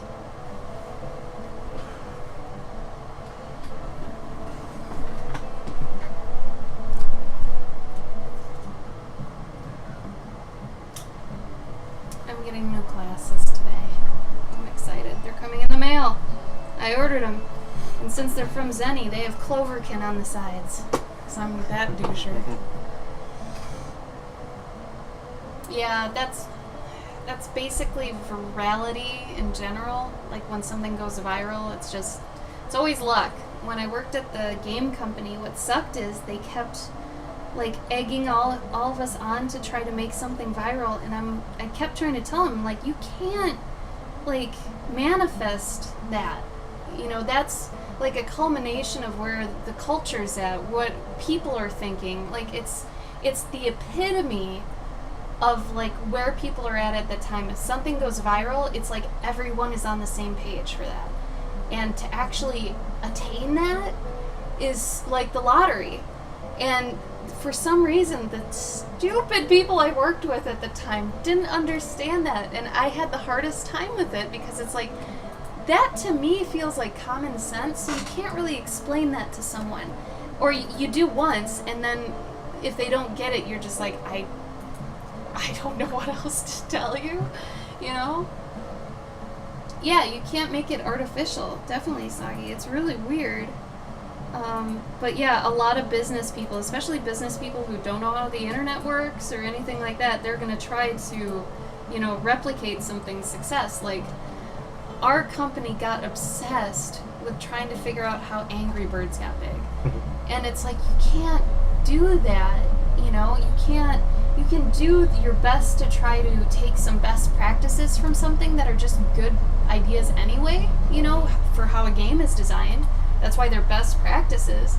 But I mean, the reason it gets big, or like, yeah, marketing can help, but even, you know, a little guy that puts it out on his own, like Flappy Bird, that guy didn't even want it to go viral. He actually took it down like day 3 of it going viral because he didn't want that attention. And eventually clones popped up and everything, so, you know, he didn't even have to. But, like, why did that get big? That whole mechanic has been around forever. Was it the Flappy Bird design itself? Was it just the right place, right time? Like, you know, you can't really synthesize that, you know? Hey, Serenity. Yeah, exactly, Sagi. Like, timing doesn't even have anything to do with it sometimes. It's just someone finds something, it works for everybody, and it just goes. So anytime someone's like, oh, I'm trying to go viral, I'm like, no, you're dumb. You're just dumb. It's not gonna work. You can't force that.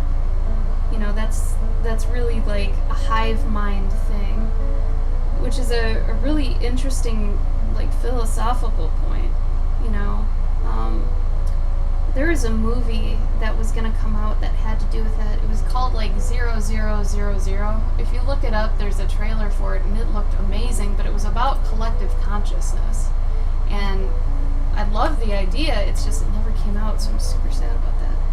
But it's that sort of thing, in my opinion, like that, you know, when something goes viral, it has to do with some sort of collective consciousness. Especially now that the internet exists, you know? Like, how can it not be?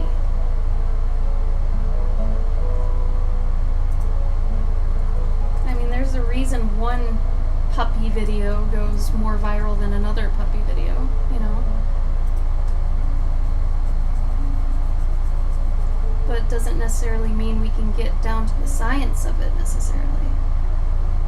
Yeah, anything with more money behind it will definitely get more reach, but that doesn't necessarily mean it's better, you know?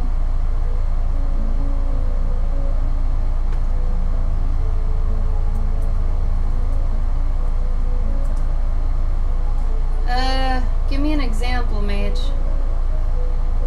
I mean, you can see trends, but that's no guarantee. I'm saying there's no guarantee. You can't plan, you know, virality. That's what all the game studios are trying to do, and it's like, dude, we can't do that. You don't understand. You can collect all the data you want, but by the time that you collect it, it's already obsolete, you know? Oh, Ushi. Get it checked!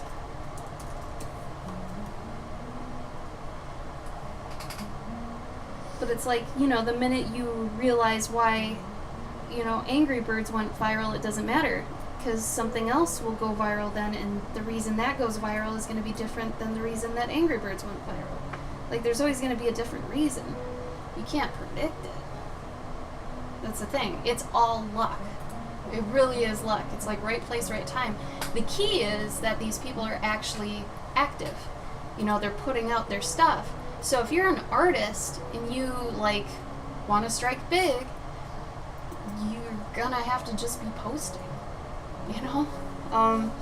Someone today on my Instagram feed had their art stolen for the first time. And she was having a bit of a freak out, but she was also, you know, being pretty collected about it and was like, well, what do you do when your art gets stolen?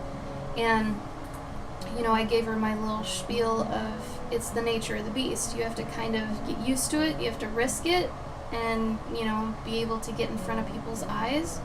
Or you don't, and you don't get in front of anyone's eyes, and you don't actually become an artist. Because to be an artist, you have to be basically in front of people, you know?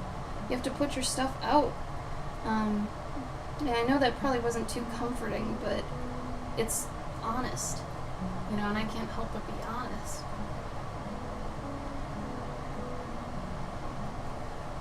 Oh, Mage. It's more than that. It's even more than that. But, like, marketing only takes you so far. I mean, we had connections at Google, we had connections at Apple, which every company that was an actual company did, but that doesn't necessarily mean you're going to do well. And then some guy, like the Flappy Bird guy, makes Flappy Bird, who has no connections with anything, and he's just a little dude that made an indie game just himself, and that goes viral. Like, yeah, money and marketing can help, but there's no predicting it. You can't really facilitate that. You can't force it onto people. Because if it sucks, it sucks. You know? Because, I mean, even Angry Birds, like, mechanic has been around for years. Like, years. Just the way they culminated everything seemed to work really well together at the epitome of all those things, right? You've got all those things working perfectly together. And that's basically why it worked for them, but it was also the right place and the right time. If that happened now, no. If that had happened like a year before, no. Like, it had to happen right then. That's when people needed it, you know, but they didn't know it. I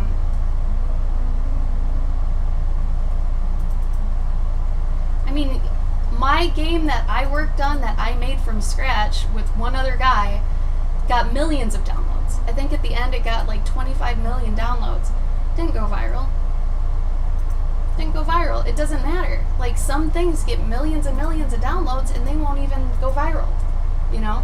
But little things, like I'm saying, you cannot even begin to try to analyze it, you know? Really, it's crazy. I mean, there was what was it, a Kim Kardashian fashion game that had gone like super, super viral. I think it was her. It was either her or... No, it was her. I'm pretty sure it was her. Or was it Paris Hilton? No, it was her. It was Kim. It was during the Kim days. And like, that had gone viral, and I remember people trying to dissect that one too. It's like, well, that one could be for a bunch of reasons, because teenagers. I mean, all the money in the world at any time basically is on the backs of teenagers, if you think about it, you know?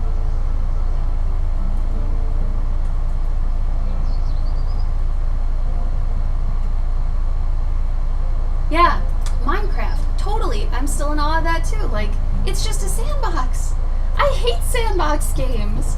There's no real campaign or end to them, and I can't stand that. So, I mean, obviously it's not for me, but kids love Minecraft. Think how big SimCity was, and Sims. Kids, right? Like, I feel like everything that gets really, really big is mainly because of kids, or teens, you know? It's so weird. But I just got overly frustrated with the people I worked with that were the higher ups, because they kept forcing like the analytics team to try to figure out, you know, how certain games went viral. It's like, you can't really do that, you know? And even if you could, we don't really have the resources to do that. You know, we were a little tiny game company. But I don't know. They didn't get it. And plus, they didn't want to ever take risks on original games. So it's like, even if you found out, you wouldn't take the risk on it, you know? So it drove me a little crazy. Just because, like I said, they never wanted to take risks. And, you know, after our game, in my opinion, did well, they still said it wasn't enough, and they switched to doing licensed games, and that's when I ended up working on like the NHL and PBA and Rapala, and that's when I left, because that's not what I wanted my life to be, you know. But either way, it was interesting.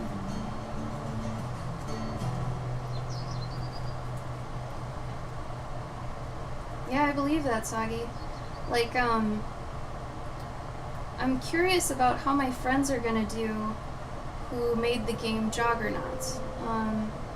When I used to go to IGDA in Minnesota, there were a couple friends that I worked with on a couple games for like a global game jam and stuff, and they recently did a game called Joggernauts, and it's now on the Switch, where it's gonna be.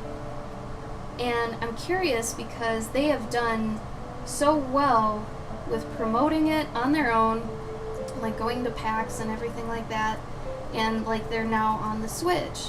So I'm just curious how that's worked for them in terms of like, what did they do to get that? You know, what did they have to go through? Who did they have to meet? Are they gonna be viral? You know? I'm always super curious about that. Like, when someone I know goes viral, what does that mean? Like, technically Tim went viral, and that's how he ended up getting a lot of his 100,000 followers, because of his Cara Delevingne he did. Because I was around for that. I remember, like, him freaking out about how that blew up and everything. But it's like, how, you know, with games, I feel like it's a lot different. People have to actually play them and experience them and all that stuff. But I mean, have you guys even heard of Joggernauts? I'm curious. If you have, then it's working, but... Yeah, they already announced it a week and a half ago on Switch.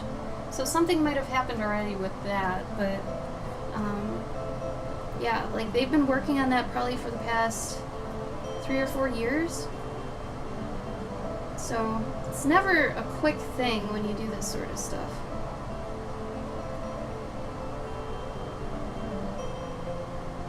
Either way, I'm fucking proud of them. Like, that is amazing. And you can tell they're happy, and one of them had a baby recently, so he's like on cloud 9, I'm sure. Which he deserves it, he's a hard worker.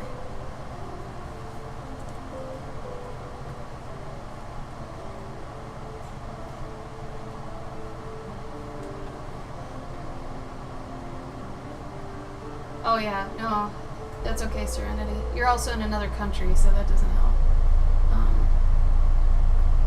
I'm just wondering more, like, their reach here. I'd be actually super surprised if you had heard of it. Like, then their reach would be crazy, but no, I'm just wondering even for, like, US sake, I guess.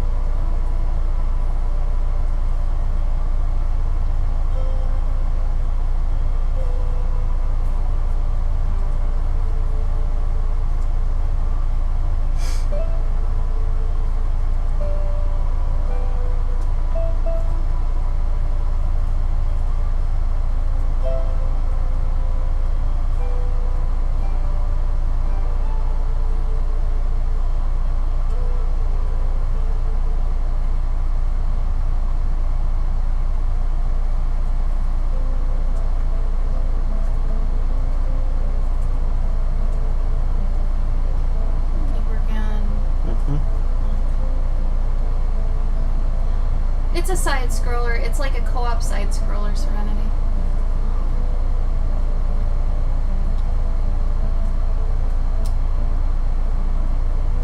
You could do that, Soggy. It's not your thing.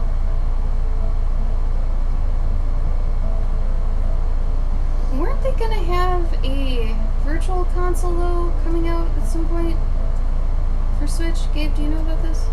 I remember you saying. Dragging ass on it. Yeah, so Soggy, maybe hold on to it until we hear more about the virtual console if you like old games, I mean. But if you don't, yeah, go ahead and sell it. They don't really have too much. Like, I am excited about the indie prospect of stuff. Just because that was one of my favorite aspects of the 360 was the arcade. And I just spent all my time basically at the arcade on Xbox. Like, for the most part, that's where a lot of my gamer score came from. But They got a lot of like indie games coming out right now. yeah. Or there are a lot coming out, but No, I know. Remember I told you about Tommy? His is one of them. yeah, I just want some Game Boy games on there, man. Like, what's taking so long? That might never happen. Which doesn't make any sense to me. Well, I mean, think about using old files that aren't very big to make bigger files. Like, they'd have to remake the games technically. And they probably don't see the time to remake them as lucrative time. Unless it's like Golden Sun or something. That's what I mean. Like, yeah, like the. But they've probably done that a million times already. But see, so in like a few months they're gonna come out like you can get Mario 3 now. You can get Super Well, Mario they already Land. did that with Mega Man again. I'm not buying Exactly. Mega Man for a sixth Exactly. time. I'm not. I bought so many Mega Man collections, I'm done.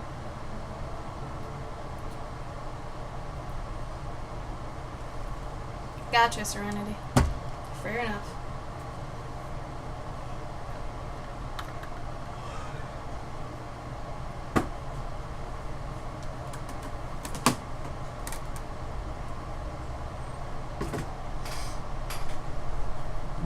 That sounds like UPS.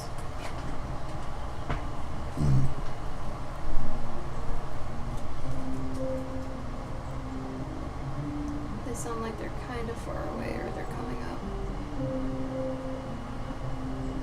I can usually hear them when they're in the other town parks.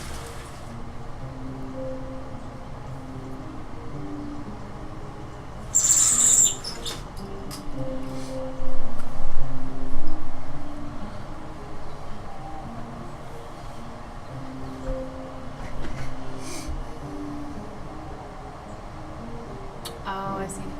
I thought I had heard something about that. Maybe Gabe had told me misinformation.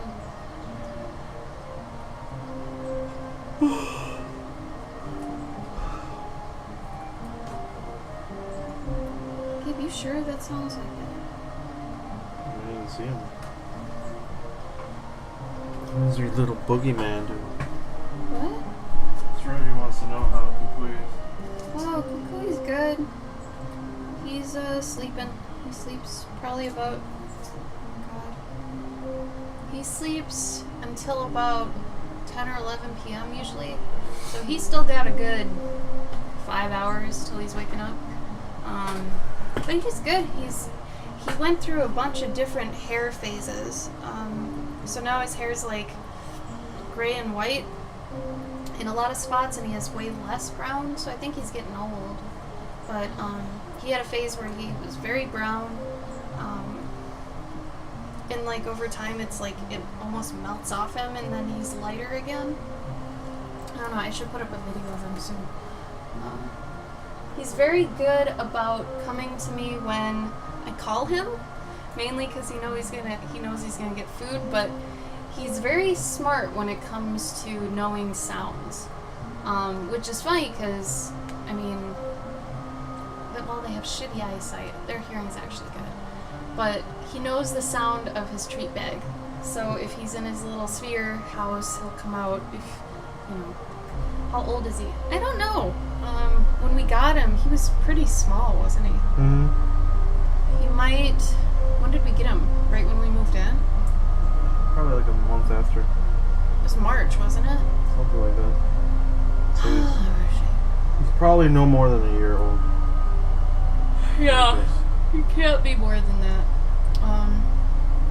But I mean, he might just go through different coat colors through the year. I don't know. I don't know.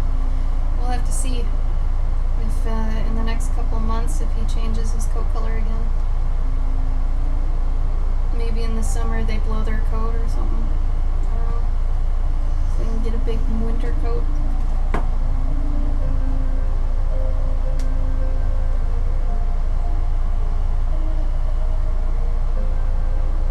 He's good though. I usually leave him too much food and water when we go on our conventions, and we get back and he hasn't drank as much as I thought he would. Which is funny. I mean, it's fine. I mean, like, apparently hamsters don't drink that much, which I've had hamsters all my life, and I actually didn't know that. They get a lot of their water, too, from fresh food, which I give them a lot of fresh food. I give them, like, little carrot bits and some spinach and some lettuce and occasionally a strawberry if I've got some strawberries around. But, yeah, you know, he's in good health. He hasn't had any issues. I would probably be visually devastated if he did. You'd be able to tell. But yeah, I don't think he's over a year old, which usually Hamus live for like 2-3 years.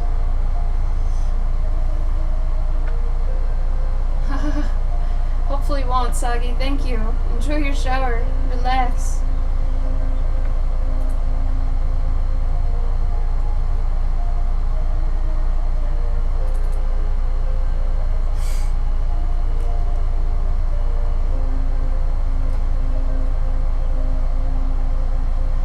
Luckily, Dragon Con doesn't have too many furries. Too many what? Furries. Yeah. Furries are more prominent at anime cons. By a million. Comic cons, they're a little bit more rare.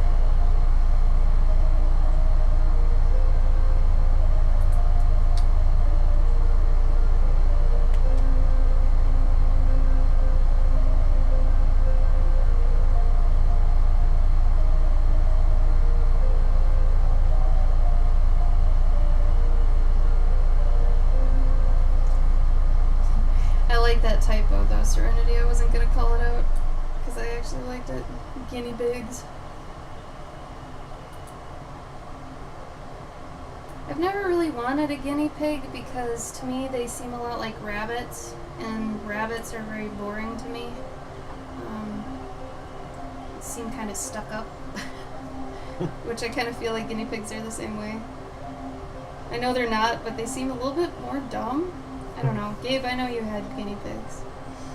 Am I not far off? No, they're not dumb. They're just very, I think they're more vocal. And they're super scared of everything. Like, at least hamsters aren't as scared of everything, and they'll kind of go balls out on something if they want. But I feel like guinea pigs are always shaking. They're like a chihuahua or something. Which I'm very much not a fan of tiny dogs and dogs that shake, you know? I like a big dog. I like a big dog that's hard to move, that doesn't really care about stuff. Like, those are my favorites.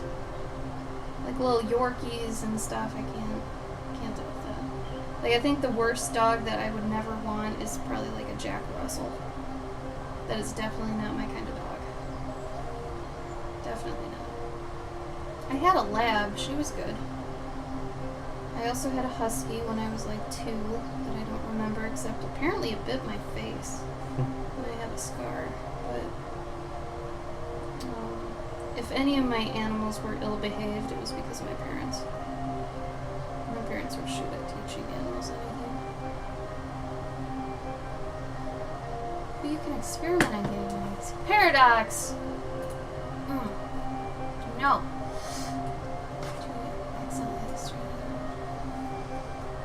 Oh no! Serenity, did you never contact the owners or anything, or they just left them? That's weird. That sounds like they did it on purpose. Well, yeah. Yeah, I don't, I mean, did you know them very well, Serenity? Because if you knew them well, I'm surprised that happened, but if you don't know them well, then I get it. And then I would say they planned it.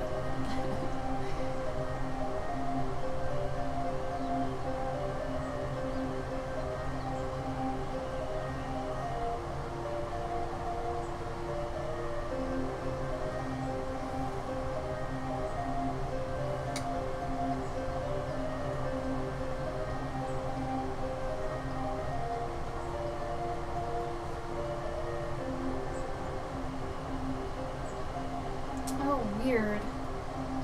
That's sad. Stupid owners.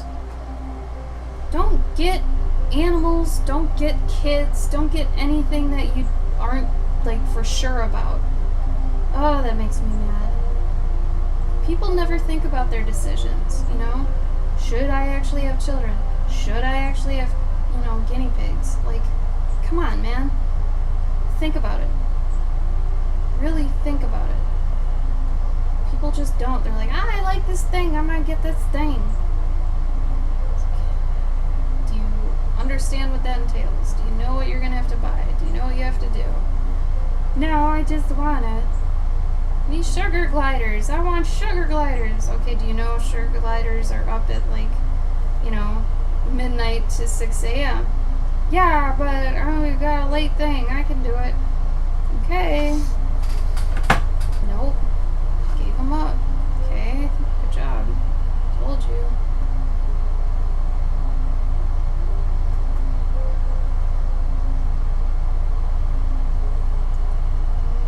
Oh no, really, Serenity? Well, it sounds like you're a sanctuary. Serenity Sanctuary. Lost pets. Lost or unwanted, apparently.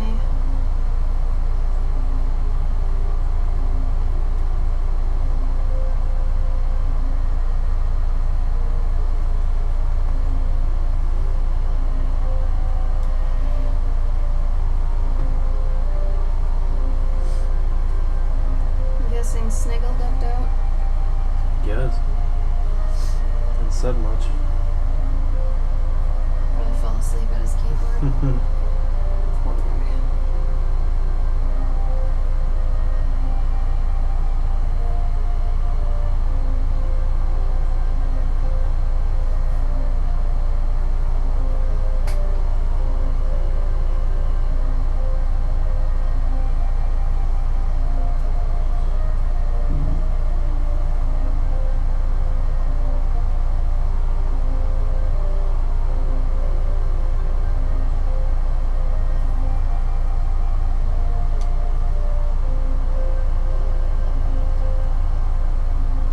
Oh wow. Oh, Serenity? Serenity. You have a hamster? What's your hamster's name? I didn't know you had a hamu. Did you know she had a hamu? We didn't know you had a hamu. What kind of hamu? I would say I'll take your hamster when you're in Germany.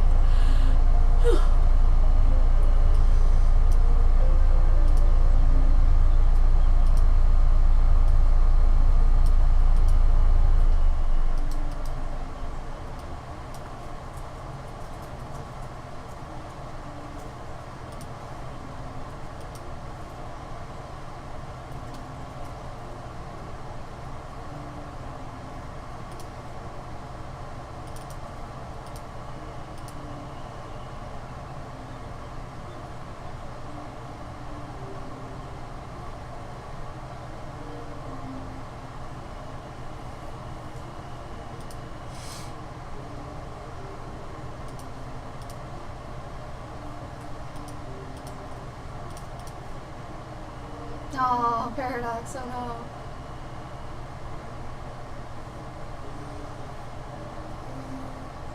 Oh, okay.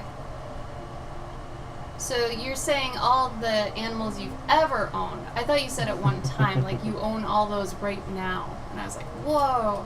Okay. My bad. I got confuzzled. Whoever bought me a coffee bought me 3. That was nice. hopefully it's real. It's a weird name, so I wonder if, like, hopefully there's no, what's it called, chargeback? Yeah. Okay, Serenity, that makes sense. Because I was like, wow, you have all those right now. That's crazy.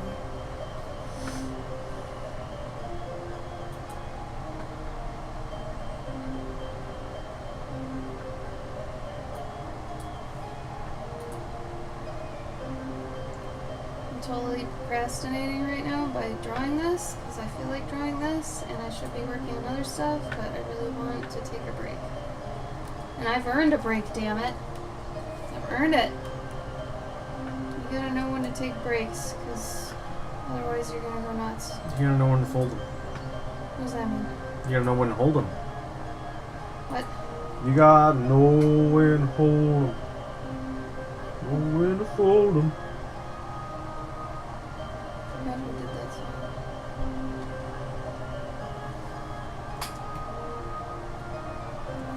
Oh, Eric's, that's cute. Usually, labs are kind of dumb and sweet. That's been my experience too. I had a lab and she was dumb, but she was sweet. And everybody else I knew that had a lab, dumb and sweet. I don't know. You're always hungry. Serenity, I'm sorry your dog passed. Oh, no. Aww. Are you okay? I'm sorry to hear that. It's not good.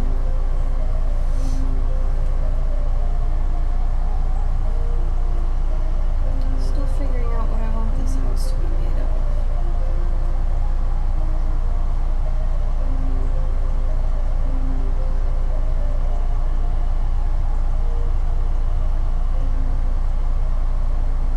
Yeah, sweet but naive. Yeah, and you can even try to teach them, but I mean, there's kind of smart. I don't know. My bulldog was the smartest dog I've owned, honestly. All this stuff about bulldogs that you've heard, where they're like stubborn or whatever, I really think that's up to the owner. Like, if you treat a bulldog right, or just any dog at all, they're gonna be, you know, they're gonna reciprocate and they're gonna understand, you know, at least what you're asking, if you're patient with them and good. I mean, that's, I don't know, I feel like that's just whatever, obviously. I mean, if you treat a dog well and you teach them well, they're gonna be a good dog. I feel like maybe labs, though, take a bit more to get it, you know.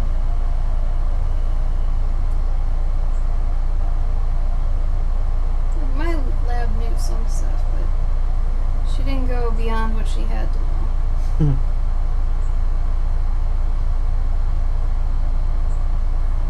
Also, she was free.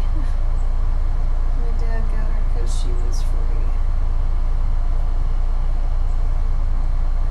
Sad, though, because they had to take the mom dog away because the mom apparently was crazy.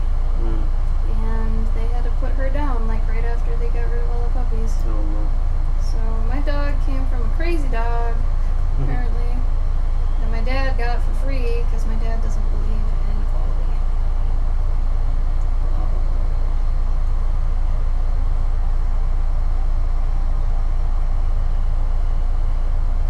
blah. I would think smart and sweet, Paradox. I really think a lot of the time dogs become bad because of people. I don't think they're bad at, yeah, it's the nature-nurture thing. Oh no, Eric's. That's a legitimate reason. I could understand, you know, why you'd be afraid of that. I mean, I could understand someone being afraid of cats for the very same reason.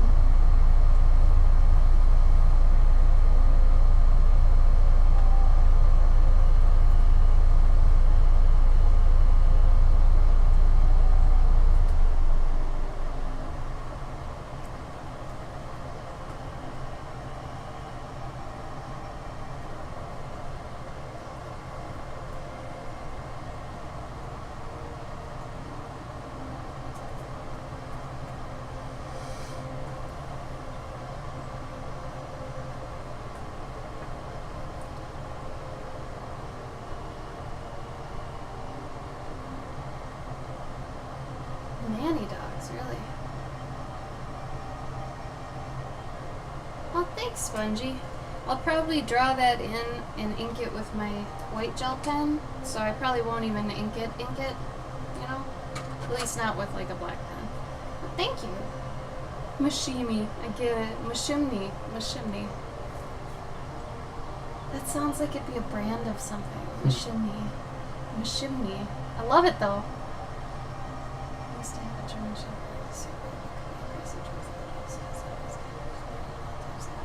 Yeah, I could understand that, Serenity. Thanks, Paradox. I appreciate that. Thank you. This is an example of earlier I was doing like an actual perspective grid house, and how sometimes doing something true can really, I don't know. This is technically why I don't like hyperrealism. It's like when you try to play by the book, sometimes it sucks all the life out of everything. Sometimes when you wing it, you get a way better result, you know?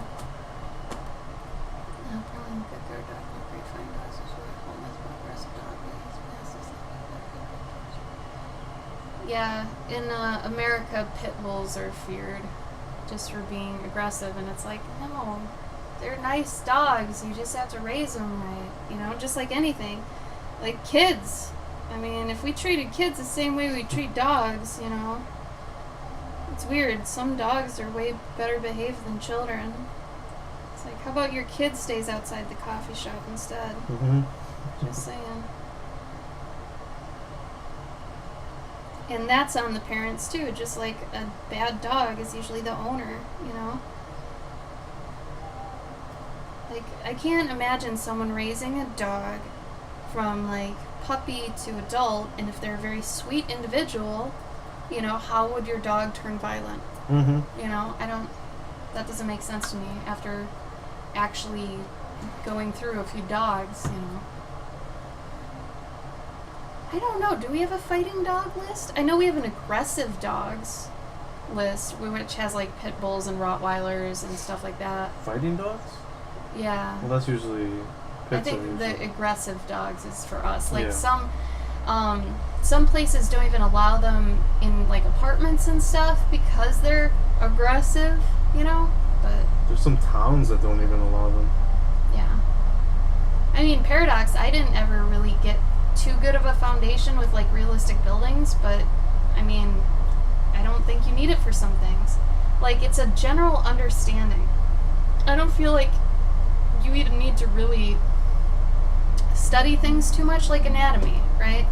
I really don't think you need to know the total bone structure or the muscles underneath the skin unless you're gonna draw a lot of people and it's gonna be really true or accurate, okay? But if you're going to be somebody that's doing a lot of stylistic humans or taking a human form and actually using it on an animal or something, if you're going to be doing that, you need just a basic understanding. I don't think you need the hardcore details, which I think turns a lot of people off of doing characters when they think they have to do that hardcore anatomy bit. No, you don't need to. Hey, Grim. Yeah, Serenity, that's the same thing. Yeah, I agree 100% with that.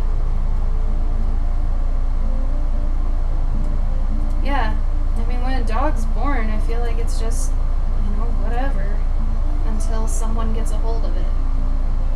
A good person, it'll turn out different than if a bad person gets it, you know?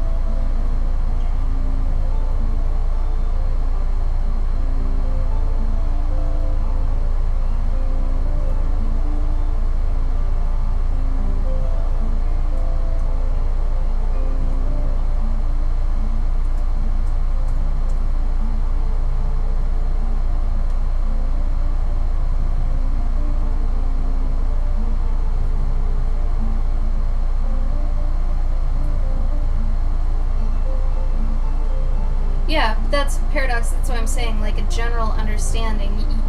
I mean, everybody knows your knee doesn't bend the other way. That's a general understanding. I'm saying you don't need to know how the muscle actually turns over right here to connect to the back.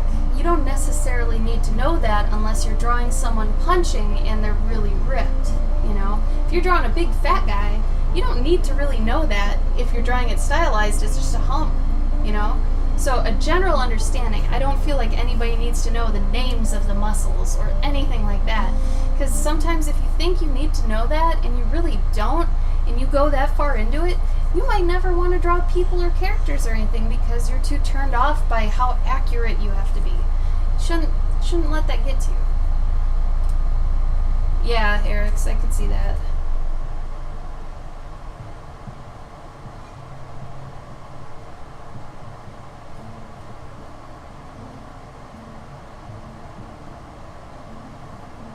However, that sense of things being off can also be used to your advantage. So, like, the reason, I think a xenomorph has the leg go backwards. So if you actually reverse something on something that is humanoid, or like, maybe necromorphs have it too, but if you take something that's mainly human and you do something that drastic in a certain area, but you make everything look really believable, and it's supposed to be something horror, you're nailing it. Like, that's kind of the key to horror, is taking something that people are very familiar with, but also being able to, you know, disrupt it in a sense that's disturbing, you know? Hey, poor monk, what's up? Okay, so see, Paradox, you've already got it behind you, so you don't even need it like some people do.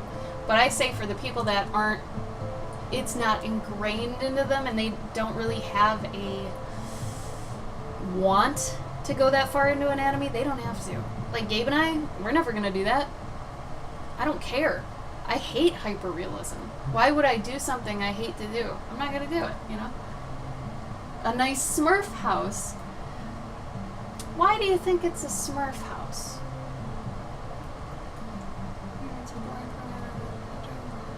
Thanks, Sushi. We'll miss you. Have fun reading your stuff. Bye, Mage. Thanks for hanging out.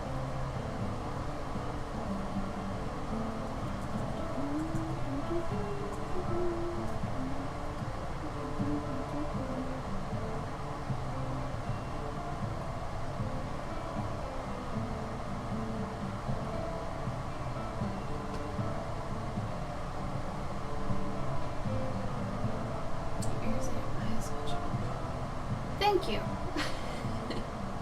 I appreciate that. I think. I've never had my eyes described as sharp, but I'll take it. Maybe that's what intimidating means. Also sharp.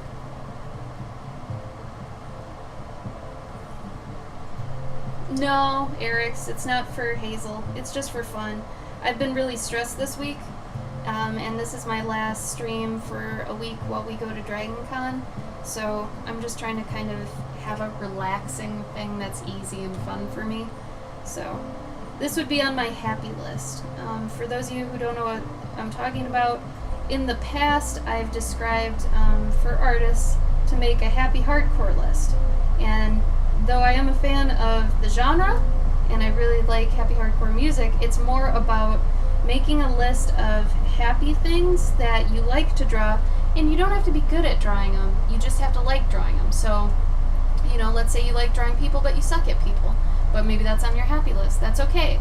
You look at that list at the times you need to feel happy about art again. So you'd look at it, and for me, maybe it's like little houses, or you know, leaves or flowers or something. I don't know, something I want to draw, and have a list of that stuff. So if you're kind of uninspired or unmotivated, you can look at that list. The hardcore side of it is if you're feeling really amped up and you want a challenge, what are the things you suck at? So you can, you know, take one of those and actually tackle it, you know? So a happy hardcore list is good to have. Is that grass or really tall weed? It is grass. Yep. I am not into Smurfs, so it is not a Smurf house, but Wrong. I do a lot of whimsical stuff. So if you want, I am on other social media as well. is Cloverkin. So if you like what you see here, you can find more on my other stuff.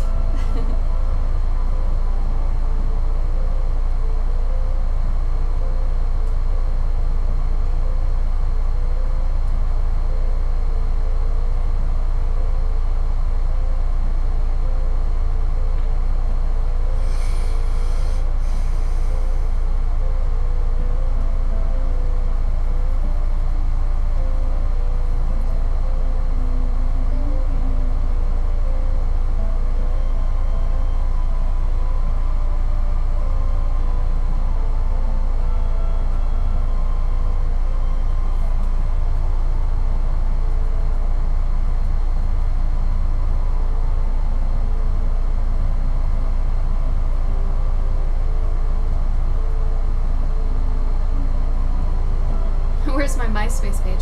I don't know. I actually tried to find it a while ago. I don't think I ever fully closed it. I don't think. Did you fully close yours? No, I can't access it anymore because Email? Was it a school email? it was I used to have a different website, and then the website died, and I had an email connected to the website. Got it. Yeah, for mine, I don't even remember anything.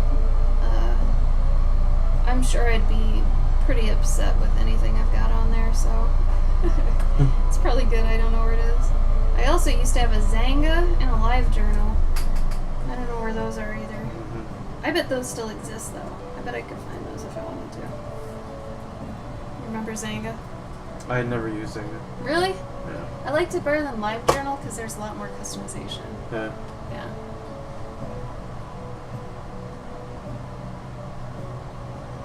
Dude, if I can't find it, my kids wouldn't be able to find it. I think I know what song you're talking about. So to avoid tangents, I'll usually look before I start, obviously drawing in that area and be like, well, I don't want to draw a line here because that'll match up too much with this other one. You want to avoid tangents in your drawings as much as possible, because that can really throw off the clarity of what you're trying to get across with your image. Because everything you have in it, you really want to be pretty obvious, pretty clear. So if you don't have that clarity, and a lot of things are kind of mishmashed together, or you've got a lot of tangents, it's not going to be that clear. You're going to have issues with it, so it's good to avoid that when you can.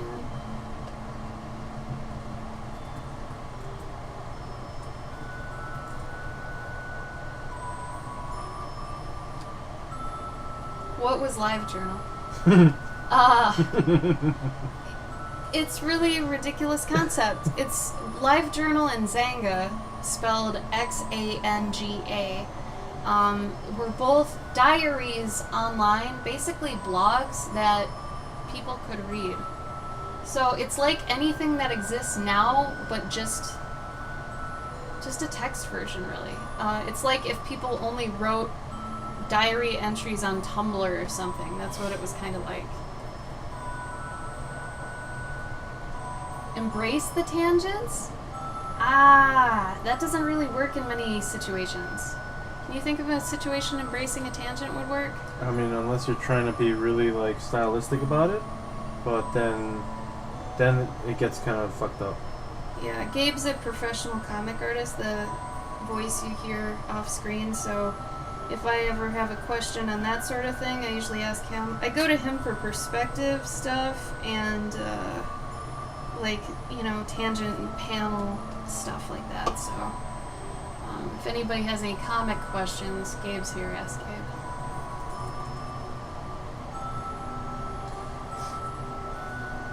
Yeah, LiveJournal was literally like you would write about your day, include some pictures maybe, and that's it. And it's just an interactive diary people could comment on. Like, it's the most basic, you know?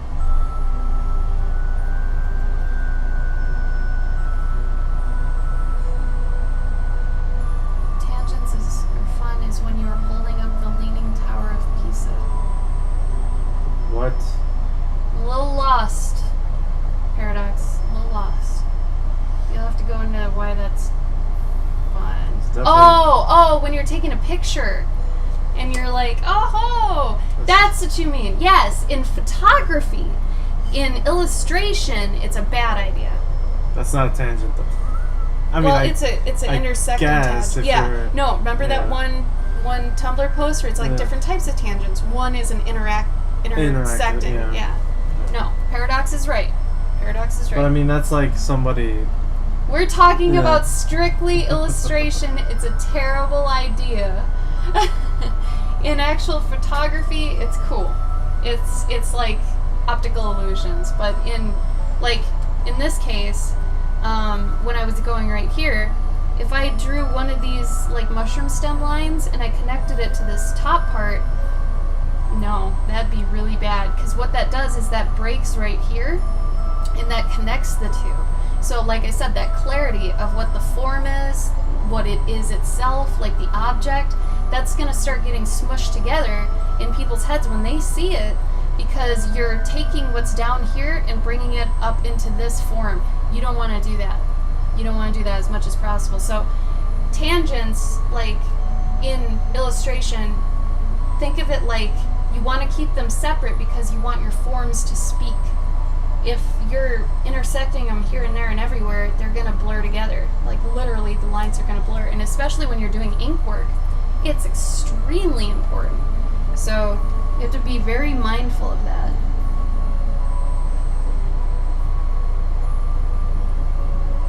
But yeah, in photography, it's really fun. I agree.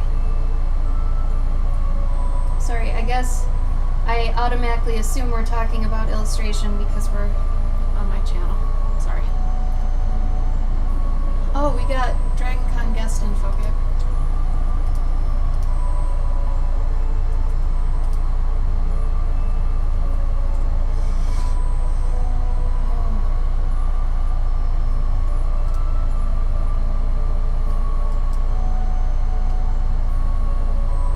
Monk, I'm trying to understand what you're saying. You can do focus with a lot of things. You can do focus with detail, you can do focus with line width, you can do focus with anything. But tangents are a bad idea in illustration. I didn't think the Leaning Tower of Pisa would stay in the realm of illustration. I know, I got confused for a minute, Paradox. Sorry about that. I love this design. Closer. Thank you, Alenka. What do you mean closer? I'm confused. You want me to zoom in on it, or? Oh, you're good. Here, Alenka, I was showing this earlier. You might appreciate this. Gabe and I were doing this thing probably 2 years ago at this point, where we took a 24 by 36 paper and we were going to do a little bit of it every day, of an illustration part of it every day for like a year. And we split it up to actually figure out how much a day we'd have to do. And it was only like 1 inch by 1 inch. And what sucked is that we wanted to do more. So every day we'd have to draw 1 inch and stop. And it was like the worst feeling ever. So you might appreciate this. Mine was started as a mouse village, where I've got this cute house here. This is a librarian mouse guy, and he's got a little pet caterpillar. Caterpillars and mice are kind of my deal. And you got another guy over here. He's got a raspberry cart, and then there's a girl and a caterpillar here, and then there's this bridge over here. This bridge over here that's got a bunch on it. And then the rest of this was going to be the city kind of from down looking up. So we never got that far though. Gabe's was obviously sci-fi, but I've got some dandelions there too. But yeah, I'm eventually going to go back to this, but it was one of those things where it's like I'd rather pump it out in like 2 weeks than spend an entire year drawing just 1 inch a day. It was driving me crazy. Because I always wanted to just go more, and I don't know, maybe I should have. Thank you for the bits! I appreciate that. Thank you for the bits! Yeah. I didn't really know much about the topic before. Yeah, there's actually a really nice, comprehensive Tumblr post that Gabe and I found. I don't know if you want to try to find it again, What was it but called? it's on like tangents, different kinds of tangents. I don't even remember. You could just type in Tumblr and then like types of tangents, and I'm sure something will come up. But it went through all the different types because there are some that are intersecting, that are some like if I took these and brought them up into here, which it's like continuation of a line into another form. It also has a lot to do with paneling. So if you're doing comics, you don't necessarily want anything in your comic next to like parallel tangents. That's another one. So like if the panel ends here, you don't want something like a locker or something that's right next to it that has the same angle. You'd want those to be in a different viewpoint or a different angle. So you don't have that problem, like even skewing the camera a bit so it's not, directly parallel. It's funny, Schweitzer did a really nice one. Really? Thank you for... Hey, Purple Pumpkin!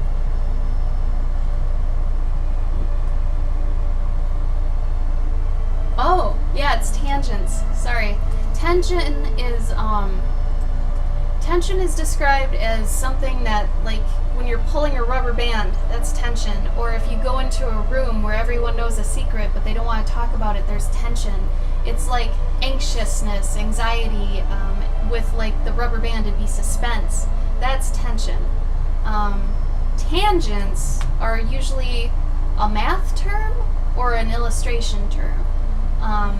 Or technically just a line term, because you can have it in photography, obviously. But, yeah, it has to do with some stuff. So all these parts I haven't inked yet are on purpose. So I'll probably be doing my tones and then adding some white, using my gel pen on the smoke here and on the light. So the reason I haven't done them yet is for a good reason. And I'll do a rock here. How you been, Alinka? How's things? You good? This is Gabe and my last stream for probably a week. We'll be at Dragon Con. So if anybody's going to Dragon Con, let us know. Let us know. I'm guessing Wade left too. Mm-hmm. I think he said BRB, but he never came back. I'm probably not going to stream for too much longer because I still have at least 2 deadlines I gotta do. And then I gotta get back to prepping for Dragon Con, which is driving me nuts. So I'm gonna finish up probably the baseline work of this and then get back to it.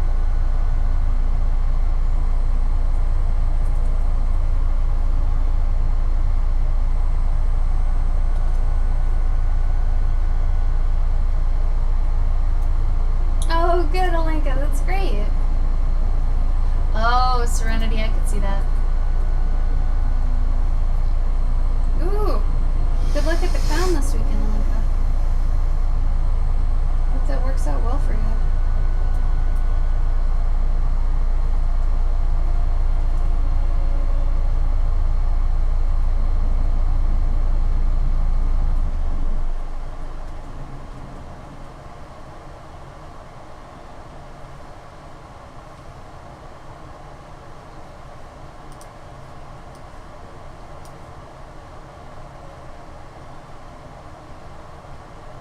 Yeah, Monk, did you look at the link that Gabe gave? I'm not sure if you're in the US or not, or if your native language is English, but yeah, like, what I was explaining is kind of, I mean, it's right. There it is again. Yeah. It's a really good, This is what we were talking about. Tangents can be many different things, but in terms of illustration, this is what we're talking about. Specifically. So you can have whatever definition you're talking about, but specifically right now we're referring to this.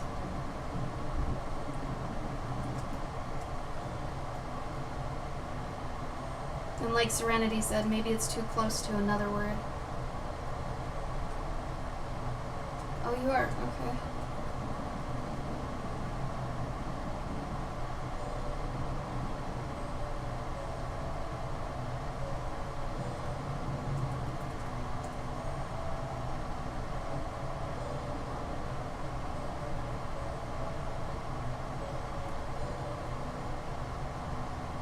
So remember, there are lots of different ways you can separate forms in an image. You can do it with line width, you can do it with spacing. If you don't want to connect two things, you don't have to. Like on this blade of grass right here, to separate it from the house, I didn't fully connect it to the house. Little things like that. You can also put glows around things, definitely tangents. So right now, I feel like the top of the mushroom here is blending a bit too much into the stem, so I'm going to take a thicker pen, and I'm actually going to go around it, and that should help separate it. And even in some cases, if it goes with the lighting, you can actually add a shadow, and that's going to further help separate it.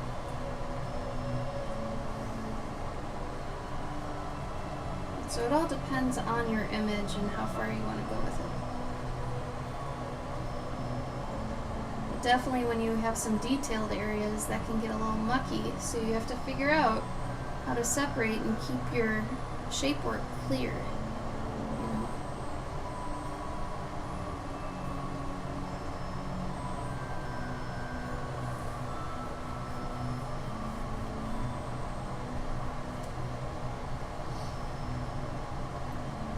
Usually I'll just go kind of around everything at one point and then separate it a little bit better that way.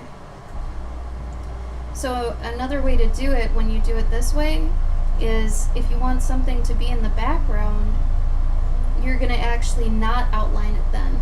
So seeing as how I'm doing this right now on everything in the foreground, these blades of grass, I'm not going to do this to, so they look like they're further in the back. Because a common thing is that things that are bigger or thicker lined or darker are going to come forward in an image. So that means if you're actually, putting a thick line on something, it's going to come forward. So you're going to have to keep that in mind when you're inking stuff, that, if you're giving something a thicker line, it's going to come forward in the picture. And if you don't want that, make sure it's a thinner line. So if you're drawing trees in the distance or houses or something, make sure they're thinly lined. Unless the whole image is thin lined, then that's different. It's all up to whatever style you chose for your piece.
Could happen. A lot of the time, Serenity, if I mess up, it's like the true art of something, in my opinion, is making a mistake work for the drawing. So knowing how to make something look intentional, or taking a mistake and making it into something better. But yeah, you do it enough times though. That's the whole point of becoming fearless with art, is that you do it enough times that you know what not to do. You know, and even if you screw up, you do this so much you understand the idea of the impermanence of a drawing. And, you know, it goes through a life cycle just like anything. A lot of the time our art is for ourselves while we're doing it, but once we're done with it, what happens to a lot of our art? How often do artists frame their own stuff and put it in our place, right? Not often. So usually the process is for you as the artist, but the final piece isn't for you anymore. You give it away. You know, you either give it away for free, you sell it, you donate it, something like that, you know. It's not for you eventually. But yeah, I mean, you could scan it, you could, like Monk says, you could do a tablet, but other times just go for it, because, like I said, the idea of becoming fearless is extremely important as an artist, I feel like. Not to mention, like, is that the only drawing you're ever going to draw ever for the rest of your life? Yeah, I mean, is that really important, that one drawing? Is it so important? Like, I've screwed up on commissions before, and you know what? I even did one on stream that I remember screwing up, and I'm like, oh well. And you just put it away, you grab another piece of paper, because a lot of the time, if you've ever, let's say, lost a file because of something crashing, or something you're working on gets destroyed by something, usually the second time you do something, it's almost better. So the only thing that sucks is the frustration of restarting, but really, it's probably going to be fine, if not better. So try to, you know, reassure yourself that, you know, it's okay. Failing has this terrible connotation to it that it's like, you know, a hit to yourself, your being. It's like, no, failure is not a bad thing, right? It really isn't. It's showing you tried something, didn't necessarily work out, and that's okay. That is something to learn from. That's something to take away from the experience. It doesn't necessarily mean you should go into a depression or feel terrible. No, try to treat that as not something bad, you know? Treat it as something good, almost, you know? And then you'll feel success as you start going more after failing. I don't know, I feel like success is really just continuing, you know? True failure is when you stop, and you stop for good, you know? But really, I mean, I feel like whenever somebody says they're afraid to mess up a drawing, it tells me they don't really draw that much. Because if you drew a lot, you wouldn't really be afraid of that, you know? Because you could always do it again. I mean, sure, it might look good now, and you might screw it up, but so what? Do it again. Like, it shouldn't be a big deal, really. Yeah, it's work lost, but still it's experience whether you've done it again or not, you know? That's a good point. Yeah. Still getting that experience. Yeah, you're still getting it regardless. It's almost like an RPG where if you die, Yeah. it just takes you back to the town. I mean, you still got the experience from battling, but Sometimes. sometimes. There aren't many games like that, but No. art as a game. But then sometimes you'll keep fighting a battle and you'll keep failing, and what does that tell you? You're not at the right level yet, right? That just means you have to go in some forest and keep grinding. Same thing here. You just have to keep grinding, right? If you keep failing at drawing a hand or whatever, maybe don't work on that piece that's for someone, let's say. Let's say it's a commission, you keep screwing up the hand, put that aside. Go look at some hands for a bit, you know, draw some more, practice it, come back, fight that monster, okay? You might have to do that sometimes, and that's okay.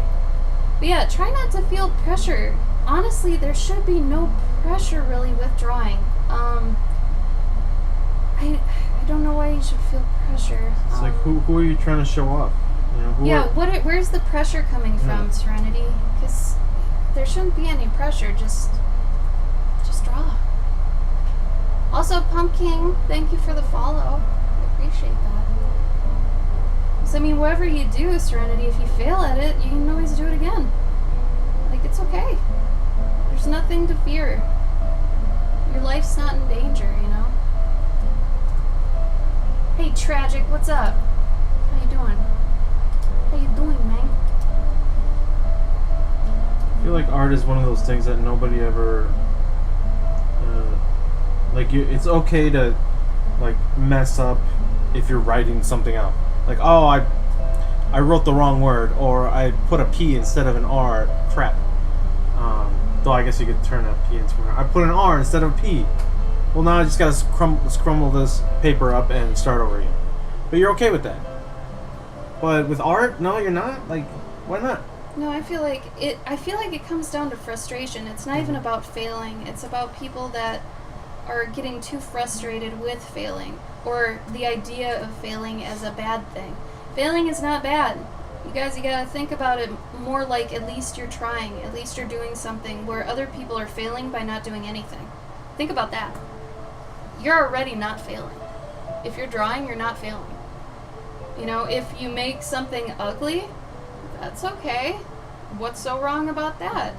Think about the flip side of things. Think about if you made a masterpiece every time you put down your pencil. Wouldn't you almost start being really suspicious of that? Like, why am I so good? When is it gonna end? I feel like to every situation like that, there's gonna be a downside. Like if you were, I guess, Kim Jong-ji, you know, and you were doing all these amazing, perfect things, which he probably doesn't think are perfect, by the way. We look at him and they look perfect, but I'm sure he has issues with his own drawings. But regardless, you know, what if one day he's like, when is this gonna run out? Do I have a time frame on this until I start sucking again, you know? You gotta think of art not as something you fail at, but something that everybody is actually at a different level at. No one's failing. Everyone's just at a different level in their campaign. Think about it that way. Right? Because you could be good. I mean, there are people who say, I was great at drawing in middle school. It's like, okay, so you stopped that game then, and you were at that level. That's all that means. If you wanted to pick up the game again and start leveling up again, you could. They just choose not to. So it's all about experience and knowing what battles to fight and what battles not to, what gear to use and what gear not to. How many times have you been playing a game like an MMO and you see some kid trying to fight something that he obviously cannot fight? And you're like, oh, okay. There's someone in PvP that's running from a group. It's like, okay, obviously you stumbled into some shit you weren't meant to yet, you know? Like, art isn't a competition. It's really not. And I know people have heard that before, but, you know. You know, I think it's a competition amongst people that are of the same level. Yeah. Serenity, I can understand that. America itself is very set in the ways of failure is not an option and failure is bad. So I totally understand that. And I grew up in kind of the same thing where I was really hard on myself, and you know, no one in my family seemed to have any standards, which was almost the opposite of having too high of standards. When no one has any standards and you want standards, it's maddening. So you just have to know that right now all that matters is what you think. Especially when it comes to art. Art is intimate, art is personal, art is just for you. Art is forever. Yeah, art is for you. Remember that. Whatever you make, whatever you're doing, it's for you. At the end, when you're done with it, when the journey is over, when this picture is over, it's not for me anymore. I could hold on to it, sure. I'll probably just scan it though and have the file and then give it to somebody else who actually will get joy from it, because I got joy out of making it. So when it's done, it's not mine anymore. So art is for you. Do whatever makes you happy, you know? Spongy, you're too nice. Thank you. Thank you, thank you.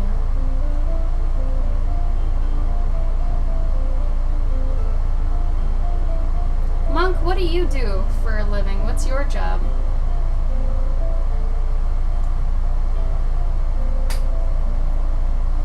Like, are you an artist? I'm curious.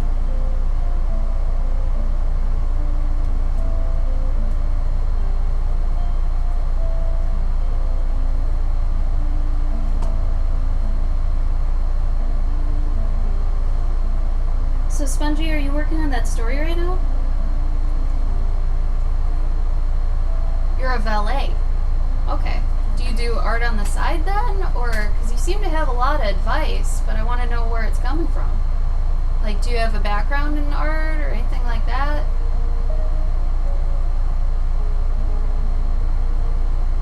Maybe art is your moonlighting thing?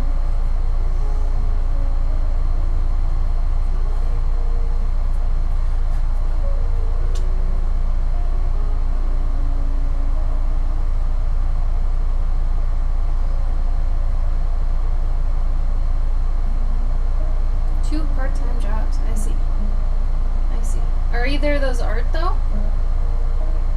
Like, are you an artist or what's your other job?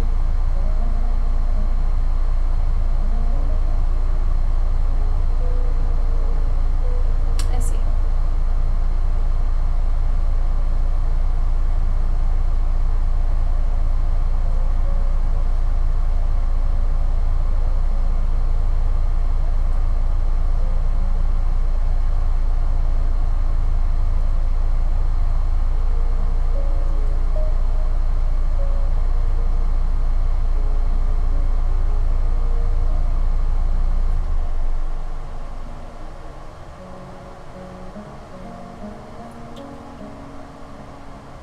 That's okay.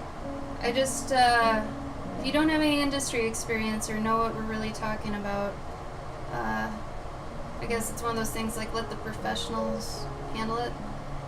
Gabe's been in the comic industry for, 20 years? About. Yeah, and I've been in mobile games for 10 years and been drawing all my life, and I went to college for it, so we've kind of got probably a better handle on it. Not to be douchey, but, you know. You're confusing these kids. Yeah, we don't want to confuse anyone. We're trying to avoid misinformation is one of my biggest pet peeves, so I'm happy that you want to obviously be in the conversation, though. So that's cool. If art's a hobby for you, you know, we can help in a lot of ways.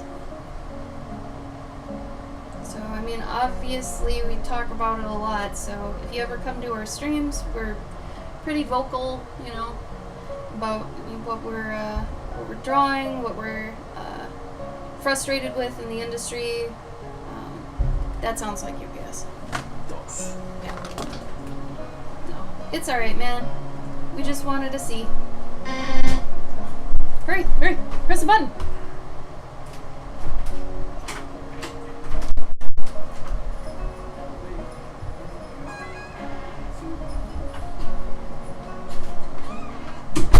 Should have two things. What? What? Where are my glasses? Trying to messing with you, man. Oh, come on. That's my cap print order, but Yeah. man, this said it was supposed to be here by 3. BS. I'll go look downstairs. No, Serenity, you don't, but you take art pretty seriously, I'd say. I mean, you're here pretty often, you draw pretty often, you know.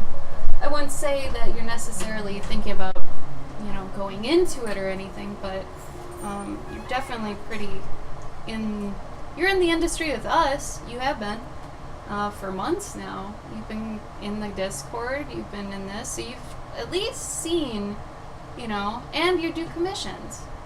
So you're in it. You're in it. Alright, at this time, it seems like I might need to start, is there a package downstairs? Damn. Don't we all, Spongy? The hard thing is getting an agent, because kids' books are probably the most competitive industry in art there really is right now. So I went to ALA, which is the, American Library Association?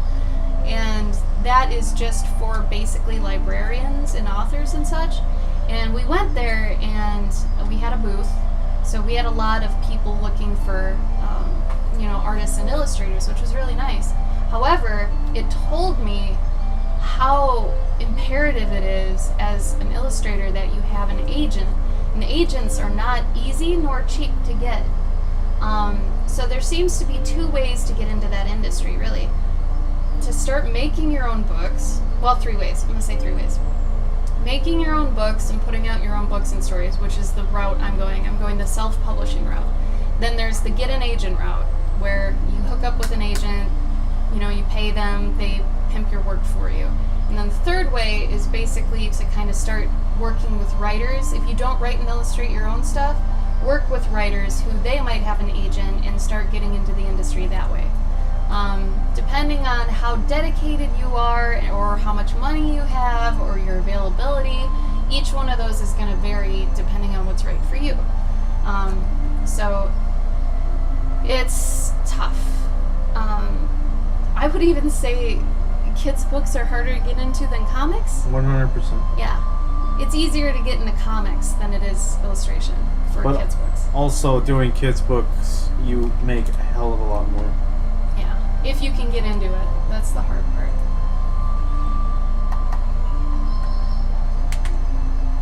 Aw, Spongy! Shut up. Yeah, it's okay, so I feel like for some of us, we'll say, I want to be a kids book illustrator, and then other people are like, I want to be a concept artist, and it's those two things. Mm-hmm. I don't hear many people saying, I want to do comics, because they know it's fucking work. It's hard as hell. Yeah, and you gotta show up for that all the time. Mm-hmm. But concept artists, I feel like there's a lot of misconception with that. In kids book illustrations, everybody has this feeling that it's so easy because it's for kids. No, it's really gated. The whole thing to get into is super gated. You have to know people. It's insane. And I always look at a lot of kids' books, I'm like, what is this? And a lot of it is actually the styles I'm super upset with lately look like they're done by graphic designers that don't know anything about character design, backgrounds, composition, none of that. They just look like they knew somebody, and that's really what it is. It also boils down to what the higher-ups think the market wants at the time. So Yeah. it's if your style is just not desirable at the time, then it's too bad. You're born in the wrong decade, unfortunately. Monk, you have a lot of misconceptions here. I actually can't tell if you're trolling. I was in the game industry. It is also very hard. And I never even got to be higher up in the gaming industry to a AAA game industry, because after I was in there for about 5 to 10 years, I was like, this isn't for me anymore.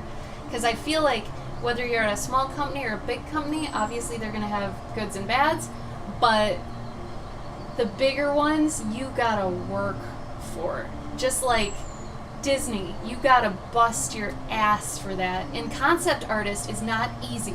It is one of the hardest jobs ever, and a lot of people don't realize you have to be able to do hundreds of drawings easily, have them all be different, have them all be different ideas, okay, and be able to throw them away instantly.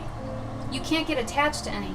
Now, I know a lot of concept artists that are aspiring, but they have one concept, they get really tied to it, they flesh it out, they paint it like crazy, and they think they're a concept artist. No, sorry, you are not. That's not what it's about. So many people don't understand what goes into that, because they'll go on Pinterest or something, they'll type in concept art, up comes maybe 4 drawings or something, right?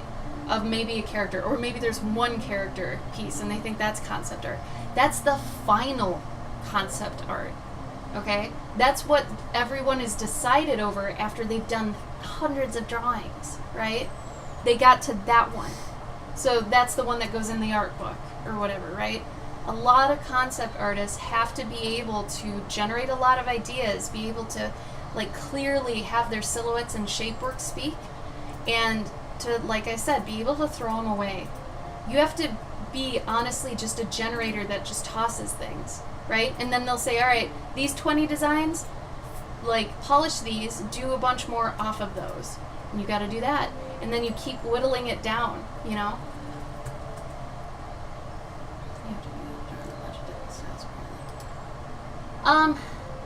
Serenity, yes and no. It depends on if you're hired as a kids book illustrator to do a certain style and then stick with that. Similar to comics. I mean, it's kind of the same thing.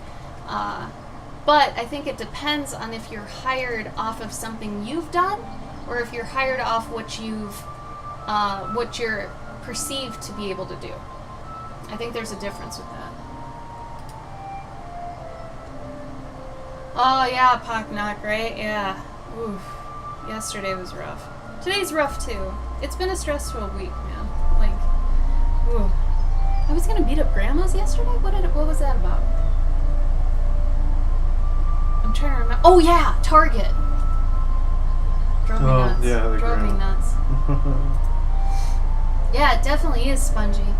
And it's tough too because it's like getting into that is so difficult. And honestly, I'm getting so sick of every industry I'm trying having that politic side of it, the politics.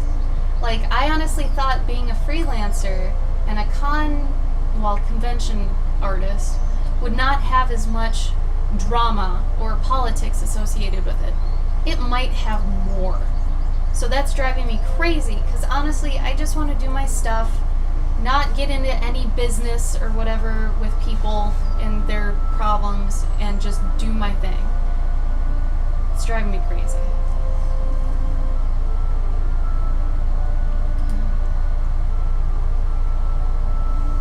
Oh, Serenity, it was just about a really inconsiderate person at Target. It's not a big deal. Oh, Spongy, if you go to OhioCon, hopefully we all get in. That'd be awesome.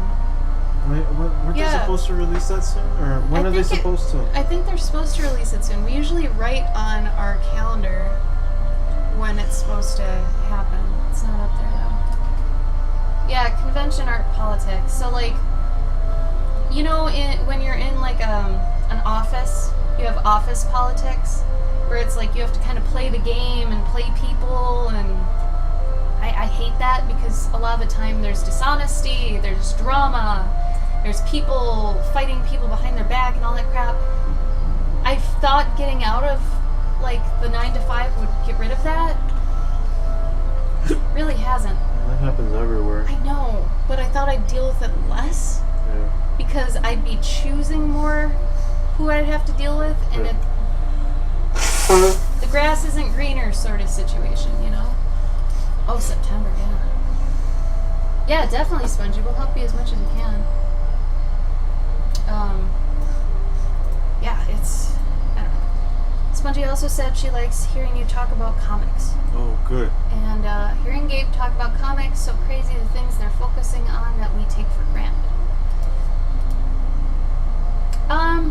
Yeah, Serenity, sort of.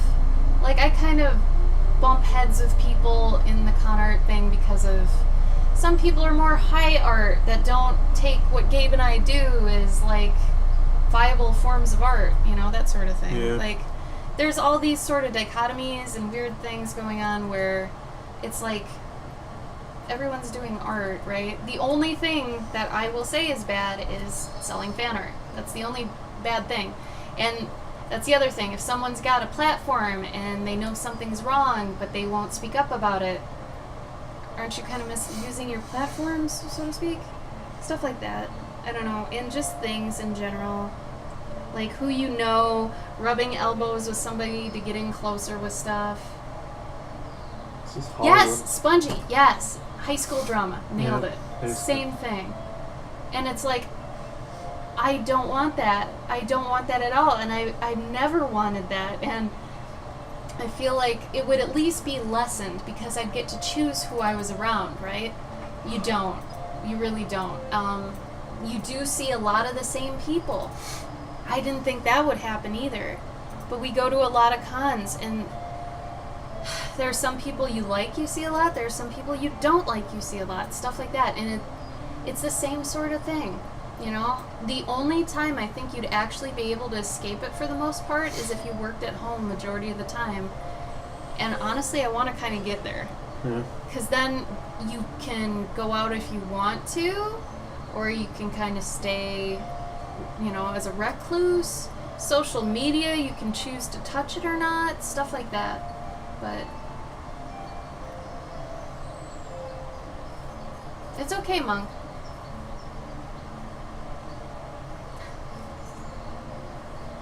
No, Pocknock, that's not true either. Not all art is fine art. That's the problem. I don't want to take 13 hours on something because I don't want to take that long on something. It has nothing to do with money. It has to do with my patience, and the fact that I have more ideas I want to get out faster than just spending 40 to 300 hours on something. And, I've tried in the past to explain that detail does not denote quality, and neither does the hours spent on something. If someone tells me you spent over 100 hours on something, I'm going to say you don't know what you're doing. That's not impressive to me. To me, that tells me you fumbled for 100 hours on this. Unless, of course, it's like 30 by 30 canvas or something. Something that makes more sense. But some people think it's like, something just impressive. It's like, no, stop, get off your high horse sort of thing. Yeah, like, people don't put it in perspective. Like, if you ask somebody to go clean your house and it took them 3 weeks to clean your house, and your house isn't all that messy, like, look at them like, boy, you done lost your damn mind. See, Tragic, that's your opinion. See, I think Pui doesn't really look like he knows what he's doing. That's me. That's my opinion. Everybody always just, but not me, man. Sorry. But yeah, I'll tell you exactly how Pui does it, Tragic. He literally is throwing paint at the canvas. Like, until it works. Quite literally. Like, he just dabs at it until it starts to form something. And that's why it takes him forever. He has no rhyme or reason to what he's doing. And it frustrates people like us, Language, please. Oh, sorry. Language, Gabe. Language. My bad. We do swear on here sometimes, Monk, so if that's not your bag, I'm just letting you know, we usually do. Probably 10% of the time we'll swear, so just letting you know. If that's not, do I know Pui? I don't think so, Pocknock. He doesn't really have much of a social media presence. Usually we don't call out people either, but since Tragic mentioned, is he a bad grandma? Yeah! Yeah, he is! He's a bad Asian grandma. I mean, language that's provoked. I don't like to swear as a reason to just swear. I don't think that makes you cool. Usually when we swear, it's because we're provoked of it, No, Tragic, no. Don't be sorry. Why are you sorry? That was up to us whether we wanted to continue what you said or not. So that's on us. That's not you. Don't worry about that. We speak our mind too much. You know that. You know how that rolls. You've heard us. You met us. You know. Do you really, Spongy? Oh, I can't imagine you doing that. I love it, though. Oui.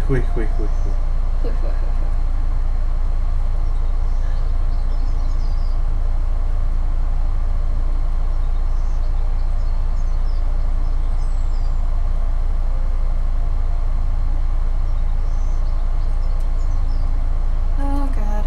Alright, hold on. It's just, he's one of those that talks up his stuff like a fine artist would. Well, I was trying to do this one thing with this, and I really wanted to channel the inside of the... Like, it doesn't sound real to us. You know, those of you who know us know we're really about honesty and just being straightforward. We hate being taken for a ride. I'll say that. I hate being taken for a ride. I don't want someone to be giving me some BS story that they retrofitted into something they didn't know what they were doing. You know?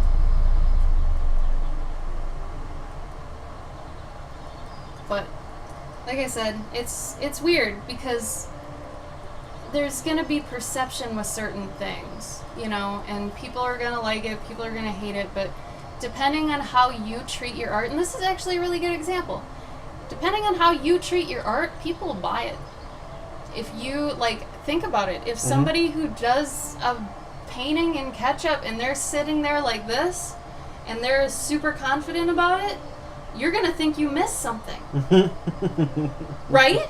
If someone is standing next to their art, regardless of what it looks like, doesn't even matter. What's their attitude about it? If they're confident, their confidence will sell that. And that's Pooey 100%. Like, he is a salesman. He is a businessman. Like, straight up. The kid always talks business. He never stops talking business. And it's crazy.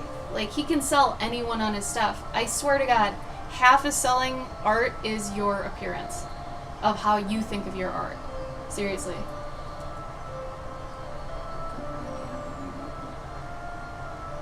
That's okay, Monk. That takes time. You'll get it. Just keep doing it. Keep doing it and don't stop. Yeah, Serenity, that's the other thing. So he doesn't really do much with social media because he has a problem articulating. And a lot of the time it sounds... That's how he talks, though. So we have a hard time not even just understanding him, because that's not a problem. That's not the problem. The problem is he's trying to overcompensate. You know, and that's the problem. He's trying to talk flowery, but he doesn't know how to write. It's like if he just talked normal, like the way he wants to talk, instead of trying to sound intellectual, it'd be way better. Be way better. It's almost like when you get one of those, like, it's just like a Chinese, like, knockoff something, like a toy or something, and on the side it has some really weird words, and you're like, okay. Like it's trying to sound intellectual or next level. Yeah. It's like, just be real, man. Just be real.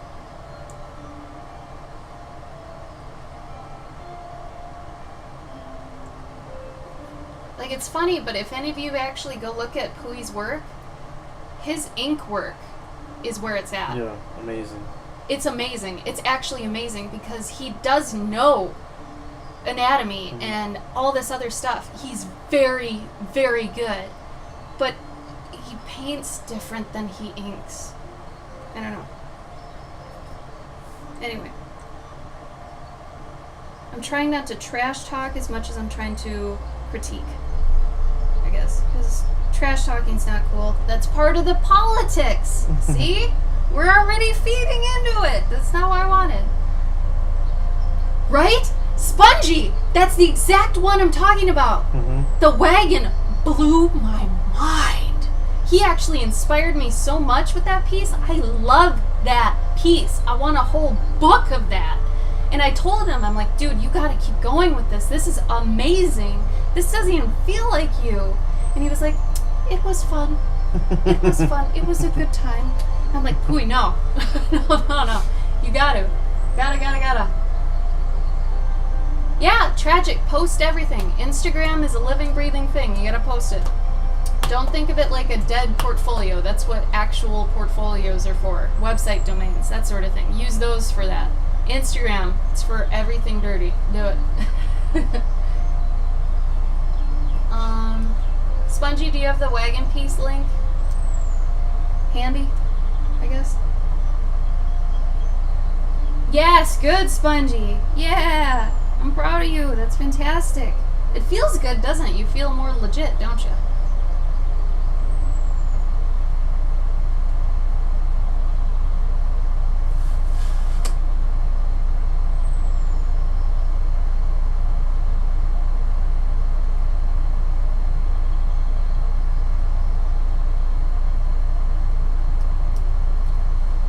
Oh, I keep babying this. I think I should be done, but I'm babying it. Thank you, Spongy. Yeah, dude, like, fuck. It's so good. It's so good. You know what's weird about it? It almost looks like if Tim inked something. Like, it's good. I just want more of that so bad. And I don't know if he'll ever do it. Like, the only two things I've seen him do in ink are that piece and those weird flowered pieces. Yeah. The coloring book? That was his coloring book, wasn't it? Yeah. Yeah, that one's good. Go look at the other stuff. He claims to spend 300 hours on those. I'm like, Mm-mm. No. No, no, no, no, no. That should not take you that much time. Sorry. And we've seen him work, too. And it is kind of just throwing stuff around. And we think that's part of the reason he doesn't stream. No. You know. Anyway.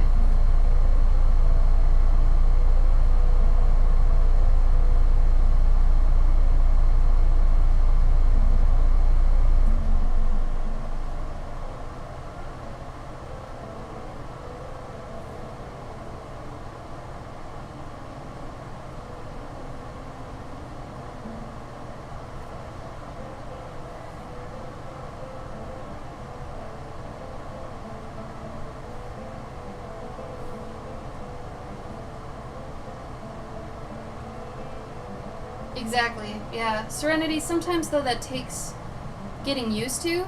It's more if you have the personality for it. I feel like a lot of more quiet artists could do it if they didn't really interact or anything. It's more of a chill stream. But there are definitely some people that I don't think it works for them, and that's fine. That's fine. It's just another avenue that's a potential for some people. Other people, it's not there. For some people, galleries are their way to go. That works for them. Awesome.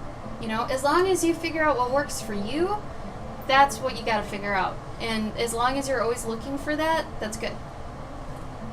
More than a piece, and then you get to the point you're like, I should stop before I overwork it. Yeah. Yeah. Exactly, Spongy. My problem with a lot of his stuff is there was one he had recently. I'm gonna go find it. He had it could have been 6 pieces in one. And it drove me crazy because everybody was losing their shit about it, and I was like, no, this is not good. This could have been broken up into 6 different pieces. This is ridiculous. Like, it was overkill by a million. I think it was this one. Yeah, this is one piece. And I was just like, I don't know.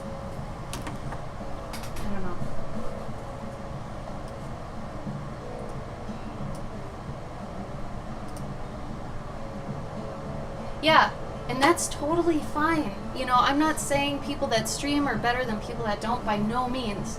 I'm just saying there's a different avenue for every different type of artist. The problem being that as an artist, you gotta figure out what works. So that means you gotta try some stuff. Try streaming, see if it works for you, you know? Some people you can kind of see from far away, maybe they wouldn't be so good as a streamer. Other people, shit, I mean, maybe those people are great at streaming. They just have to try it. You know, maybe they have all these thoughts they want to get out that they never get to, but maybe streaming unlocks it, you know? You won't know unless you try, you know?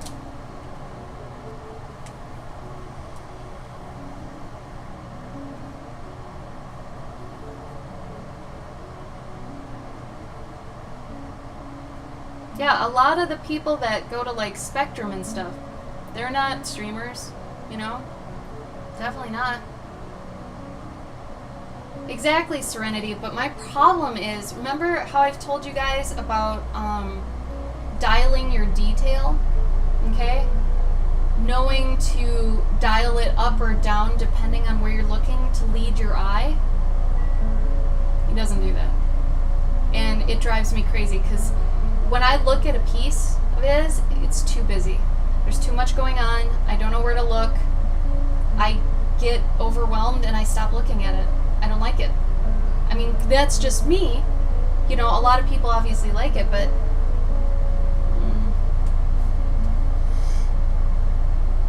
no, Monk, I don't. Gabe and I kind of go on this whole idea of fearless art where we just go. Basically, we don't usually plan anything. Do we plan? Maybe we'll be like, I feel like doing watercolor next stream. Maybe we'll do that. But we don't actually plan, you know? I mean, it's not like we're like, on occasion we'll think, all right, well today I think I want to draw this. And then we just start drawing it. Yeah, like today I'm drawing something I didn't plan on doing, technically, and that's fine. We usually just go with whatever we're feeling like. Love to sketch you did and then go, make it a finished piece and then once done you're like, I'd like to do a sketch. Yeah, tragic, definitely. That's why I think it's important to take pictures of it in progress, because a lot of the time what we found out is you can print out a lot of different versions. So you do a sketch, scan it. You do the inked version, scan it. You do the color version, scan it, because each of those you could print out again and redo it if you want. Then you have different originals, because then you'll have the pencil original, you'll have a inked original, you'll have a actual painted one. You'll have 3 different separate art pieces that are potential products, you know, that people might like. Because if there's one thing I've figured out with doing conventions, it's that there's different kinds of people. People that like just pencil work, people that like ink work, people that like color. And, you know, if you've got separate pieces of those, each of those is a potential product for someone, you know? Good, Spongy, good.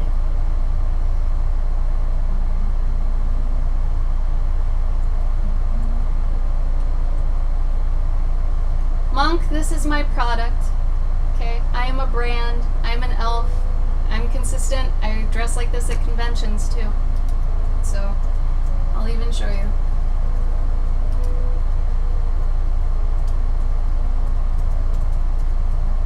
I know you're making a joke, but I'm gonna hit your joke back with some facts.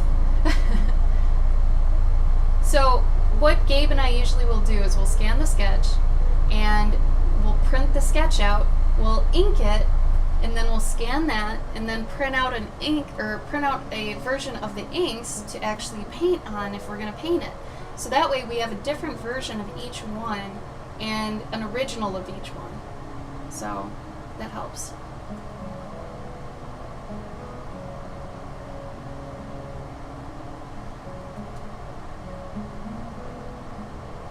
But a lot of the time, Tragic, like with this one, I did the sketch, I'm like, cool. I do the inks, I'm like, cool. It's really just, you're going to be happy with some drawings, you're going to be unhappy with others. It's okay. The point is to keep making new ones. I feel like Gabe and I really don't have those reflections on drawings anymore. We'll be somewhat happy or somewhat not, but we don't really care. We just keep moving so fast that we don't get hung up. And I think that's the point. That's becoming fearless. You keep going, you know. And of course there are going to be some that you're like really happy about, but I feel like when you're producing so much, you really don't think about the ones you dislike very often. It's like your base is just basically happy. And then you never really dip down into, oh, this one really sucks, blah, blah, blah. Like, you don't really get there. Because you're producing so much, everything's pretty much the same in terms of quality, except those certain times you hit like a high note, you know? But, yeah! Okay, Tragic, cool thing. I actually didn't think that people would want sketches, and then I started selling them. Not only did I start selling sketches, but some of them weren't even finished sketches. And I have sold some where people will take it out of my original art bin, and they'll be like, oh my god, I love this. Could you finish this? And I'll be like, yeah. They're like, can I get it in color? I'm like, yeah, that'd be 20 more bucks on that. Is that okay? They're like, yeah. They pay for it then. I ship it to them later. I had no idea until I started putting them out, and I'm like, let's see what happens. You know, because they'll pick up, like, you know, a $30 drawing and be like, oh, okay. And, you know, it's not finished. But they see the potential in it, and it's for them. They like it. So they pick it up and they go with it and they're like, hey, and they find it exciting. It's like a half commission because they picked it out then. They have a tie to it. And all of a sudden, it's more of an emotional thing. You know, they want to see it be finished, you know? It's pretty cool, honestly.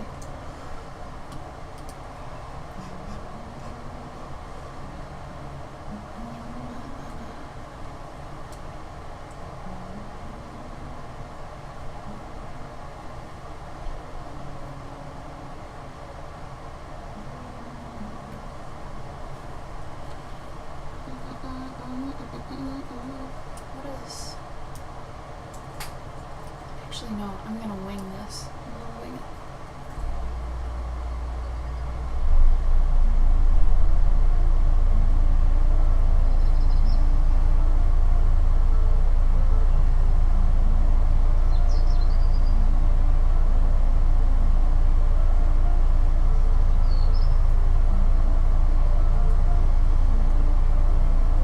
Oh, really, Monk? Cool. Don't do it in real life or else you're stealing from me. Yeah, tragic, absolutely, right? It's really interesting, and honestly, I didn't find that out until I took a chance and tried it, you know? And with how many conventions we've done, we've had a lot of chances to succeed and fail. And where we've failed, we've tried to figure out what went wrong and then to improve on it and never get down about it. The other thing is that conventions are so different, even if it's the same convention the next year, every convention is different, and you're gonna always have to like change your table no matter what. It's always gonna be changing like how big it is, how big it needs to be, how much space you have to stand or sit in. You have to go into these things knowing it's completely different from any of the other ones you've ever done. And if there are similarities that pop up, awesome. Those are pluses. But otherwise, that's why cons tend to be kind of an emotional sink, because you have to be on the ball and pretty willing to do whatever to get your setup and all your stuff to work. It can be a lot of just emotional drain.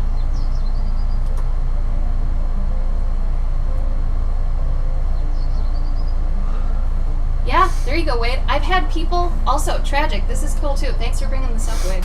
I usually will be at my booth with my sketchbook like this, and I'll be drawing like this, kind of cocked at a 3/4 stance, so I look approachable, but also that, you know, I'm drawing. People get curious and they'll be like, oh, can I see what you're drawing? I'll be like, yeah.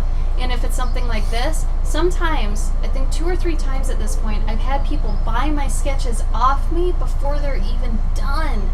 Okay? Usually I don't say to draw at your booth though. Do not sit down and draw. Do not hide behind anything at your table. You want to be visible, look approachable, and look happy. Try to always have kind of a half smile on your face, like, you know, at least. But when you're like drawing at your table, make sure you still look approachable. If you, like one of our friends basically hides behind his stuff, doesn't even look like he's there, right? And he doesn't look approachable really at all. Sucks. And we told him he doesn't change anything, so whatever. But you gotta look approachable, you gotta look kind of cheery, like a happy face to talk to, right? Always try to just smile. When you're smiling and talking to somebody, they can't help but feel good about it, right?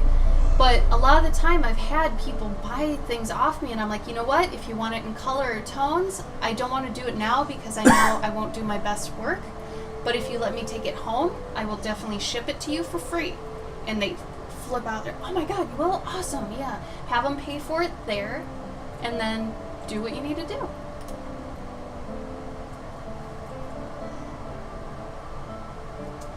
Oh, Spongy. That's okay though. I think that's cute. Honestly, if I came up to your table and you got, you know, bashful, I think that'd be cute and actually endearing. But also, I think you'll actually get used to it. That's the other thing. I think when you meet new people, eventually you'll get in the grind of that, especially if you're doing conventions a lot. That'll go away. You'll get used to it. Pretty sure. Oh, Serenity, no, we get that all the time. The funny thing is, that's how we met Sean. So at C2E2, 3 years ago, I think, at this point, I met Sean. I was the one that brought Sean into the Bond House group, by the way. He came up to my table because I had mice everywhere, right? And he was like, hey, I really like your stuff. Can I show you my sketchbook? And I was like, hell yeah, dude. We get people doing this a lot, so if it's not busy or something, we'll be like, yeah, show us, you know, tell us what you got. Sean showed me his sketchbook, and I flipped my shit, and I bought 2 drawings off him right there. I was like, yeah, I want this one, and I want this one. How much do you want? And he's like, oh, no, you can just take them. I'm like, no. Rule number 1, no. And I gave him like $50. They were, you know, one was small or whatever. And I was like, you gotta meet my friends. And I brought him over to Gabe and Tim, and I had Tim and Gabe meet Sean. And Sean and Tim struck it off, and now they're like best friends. So, and Sean lives with Tim. Like, it's crazy. And we lived with Sean for probably about a year, something like that. It's crazy. Stuff like that happens, man. Monk, don't get sad on the stream. Try to stay positive. The bad thing about saying stuff that's really depressing in a stream or anywhere on the internet, no one knows how to react to you. Not only that, but it brings down the whole room and it makes it uncomfortable. Imagine if you did that in real life, Yeah. like amongst your friends. They probably look at, and you're at a fun place. You're at like an Amusement arcade. park or yeah, something. and you say something, and you're like, "Okay, dude, what? All right, what's going on? What happened?" Yeah, all we can do is ask you about your life, which is going to bring everything to a halt and focus on you. Or it's just going to be like this thing where we say, "Oh, I'm sorry," and then it just stops the conversation. It's super hard. It's like, what do you want out of that? You know? So this is not the place to bring that, I'll be honest. If you are actually depressed or actually sad, we are not the people to come to about this. I'm sorry for how you're feeling and how you are. You need actual help from therapists and stuff, people who are actually clinically like able to help you. Coming to the internet with these sort of problems isn't always going to help you unless you go on like like a depression help site or something like that, things like that. Yeah, see, a link, I don't like that either. That always really kills it pretty hard. Whenever, like, I've gotten people in here who will be like, my life sucks, I don't know what to do with anything, I just want to quit, blah, blah, and it's like, I don't know what to tell you. You guys, I know this sounds super cold, but as a person, I cannot help any of you in the sense of, like, if you're depressed, if you've got anxiety, all these sort of things. I'm not a doctor. I'm not going to pretend to be your doctor. I care about you, I want you to get help, but I'm not going to sit here and pretend that I know how to fix you. Okay? You need to fix you. If you care a lot about your situation, how you're feeling, your life and who you're affecting, you need to get help. Okay? You really do. Otherwise, you're going to bring down everyone. You know, and you can't do that. I know that sounds super cold, but it's also what people need to hear. You know? Help me, Cloverkin.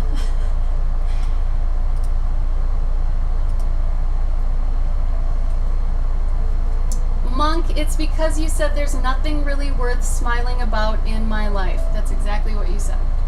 So I've had people do this before. So I just wanted to say it and bring it to attention. Do not self-deprecate in here. We call it self-defecation because you're literally shitting on yourself.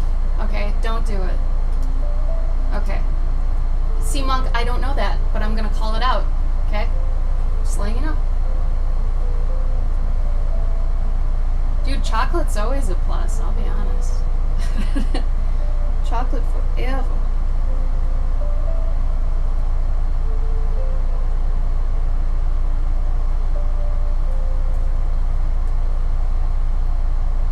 Right, Wade? Yeah.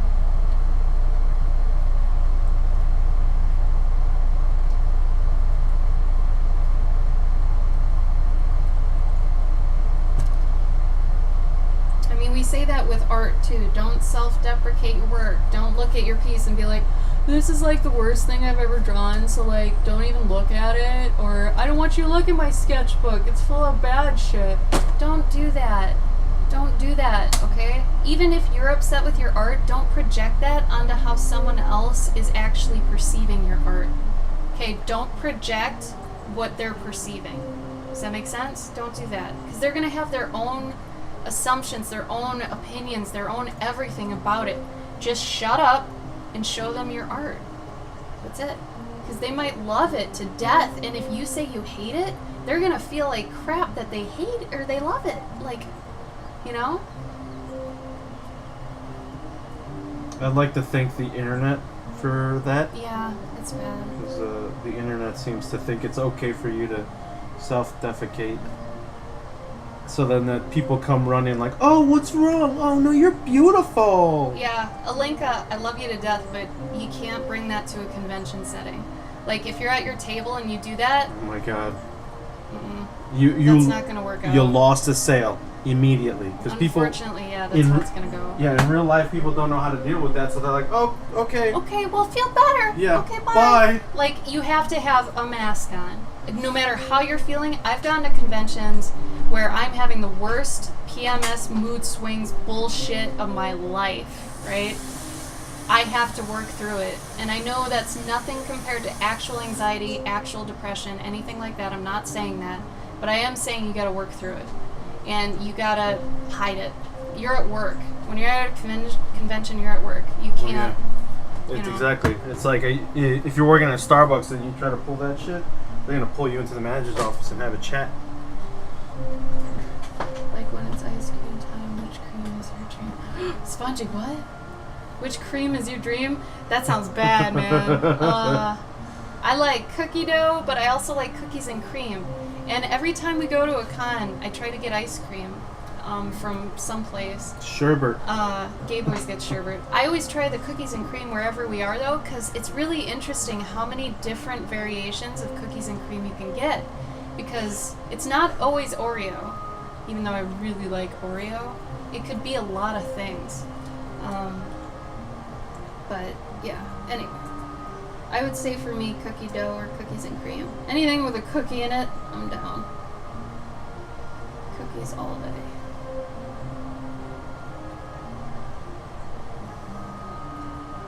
Yeah, and I know it's hard, Alinka. I know it's so hard, you know. I mean, I'm not even clinically anything, and when I'm sad, it's even hard, so I can't even imagine someone who has, like, legitimate issues with that. That's something else. I mean, I feel for you, but it's one of those things, man. Alright, Spongy. Exactly. Yeah, you're not only just your art, you're an experience for them. You're putting on a performance, you know. Obviously, I take that to the next level. But you are performing for them, you know. You want them to have a good time. You know, you never want to push how you're feeling onto someone, especially when it's not their fault. You know, maybe if it's their fault, you can. I've done that with a few people who've been super rude at cons. If people come up to your table and they're rude to you, you have every right to be rude back. I'm sorry. If they step over a line, you can end it. I don't know. No, Serenity. A lot of people don't like chocolate. Sean didn't like chocolate. Sean can't eat chocolate. He couldn't eat chocolate, but I don't think he liked ice cream either. There was something he didn't like. He can't have ice cream because he's lactose intolerant. There was something, though, he didn't like. Oh. I can't remember. But anyway. Yeah. I usually come and get from people or people so happy when they leave the table. Yeah. No, that's great, Alinka. You are doing great then. Huh. Spongy, I wish I could do that. I got some really rude people. Honestly, Gen Con was amazing. 98% of the people were great. 2% were not. And I won't sit there and take that. I won't. You came to my table. If you're going to insult my art to my face, I'm going to insult you back. Just because you need to know what you just did was wrong. You know, and that's not okay. People skate through thinking that everything's okay lately and that people are just pushovers. No. No. People will fight back when you are a jerk, you know? I won't take that, you know. If that's been helping me at my table, she's killing the vibes with her headsets when I talk about her. Yeah, right, Tragic? Seriously. It's bad, and it sucks when something affects you that isn't, like, con-related, and you take that with you, and you can't let it affect you. You know, you can't. You're at work. Wade, you're not the 2%.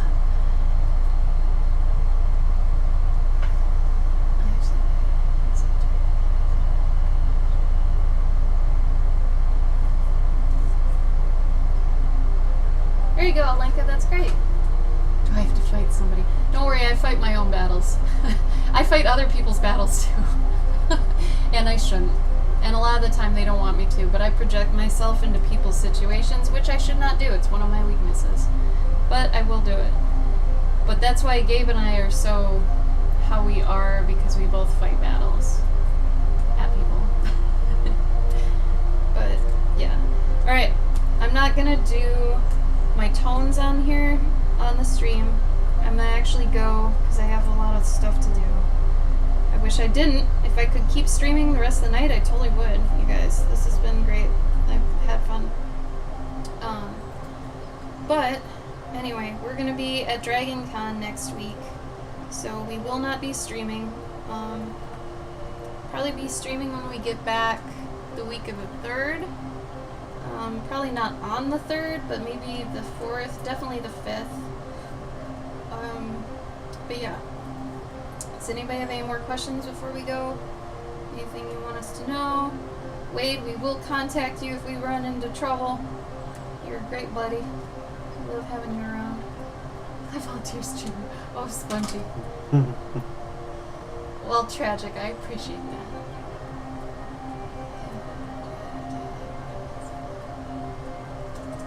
Oh yeah.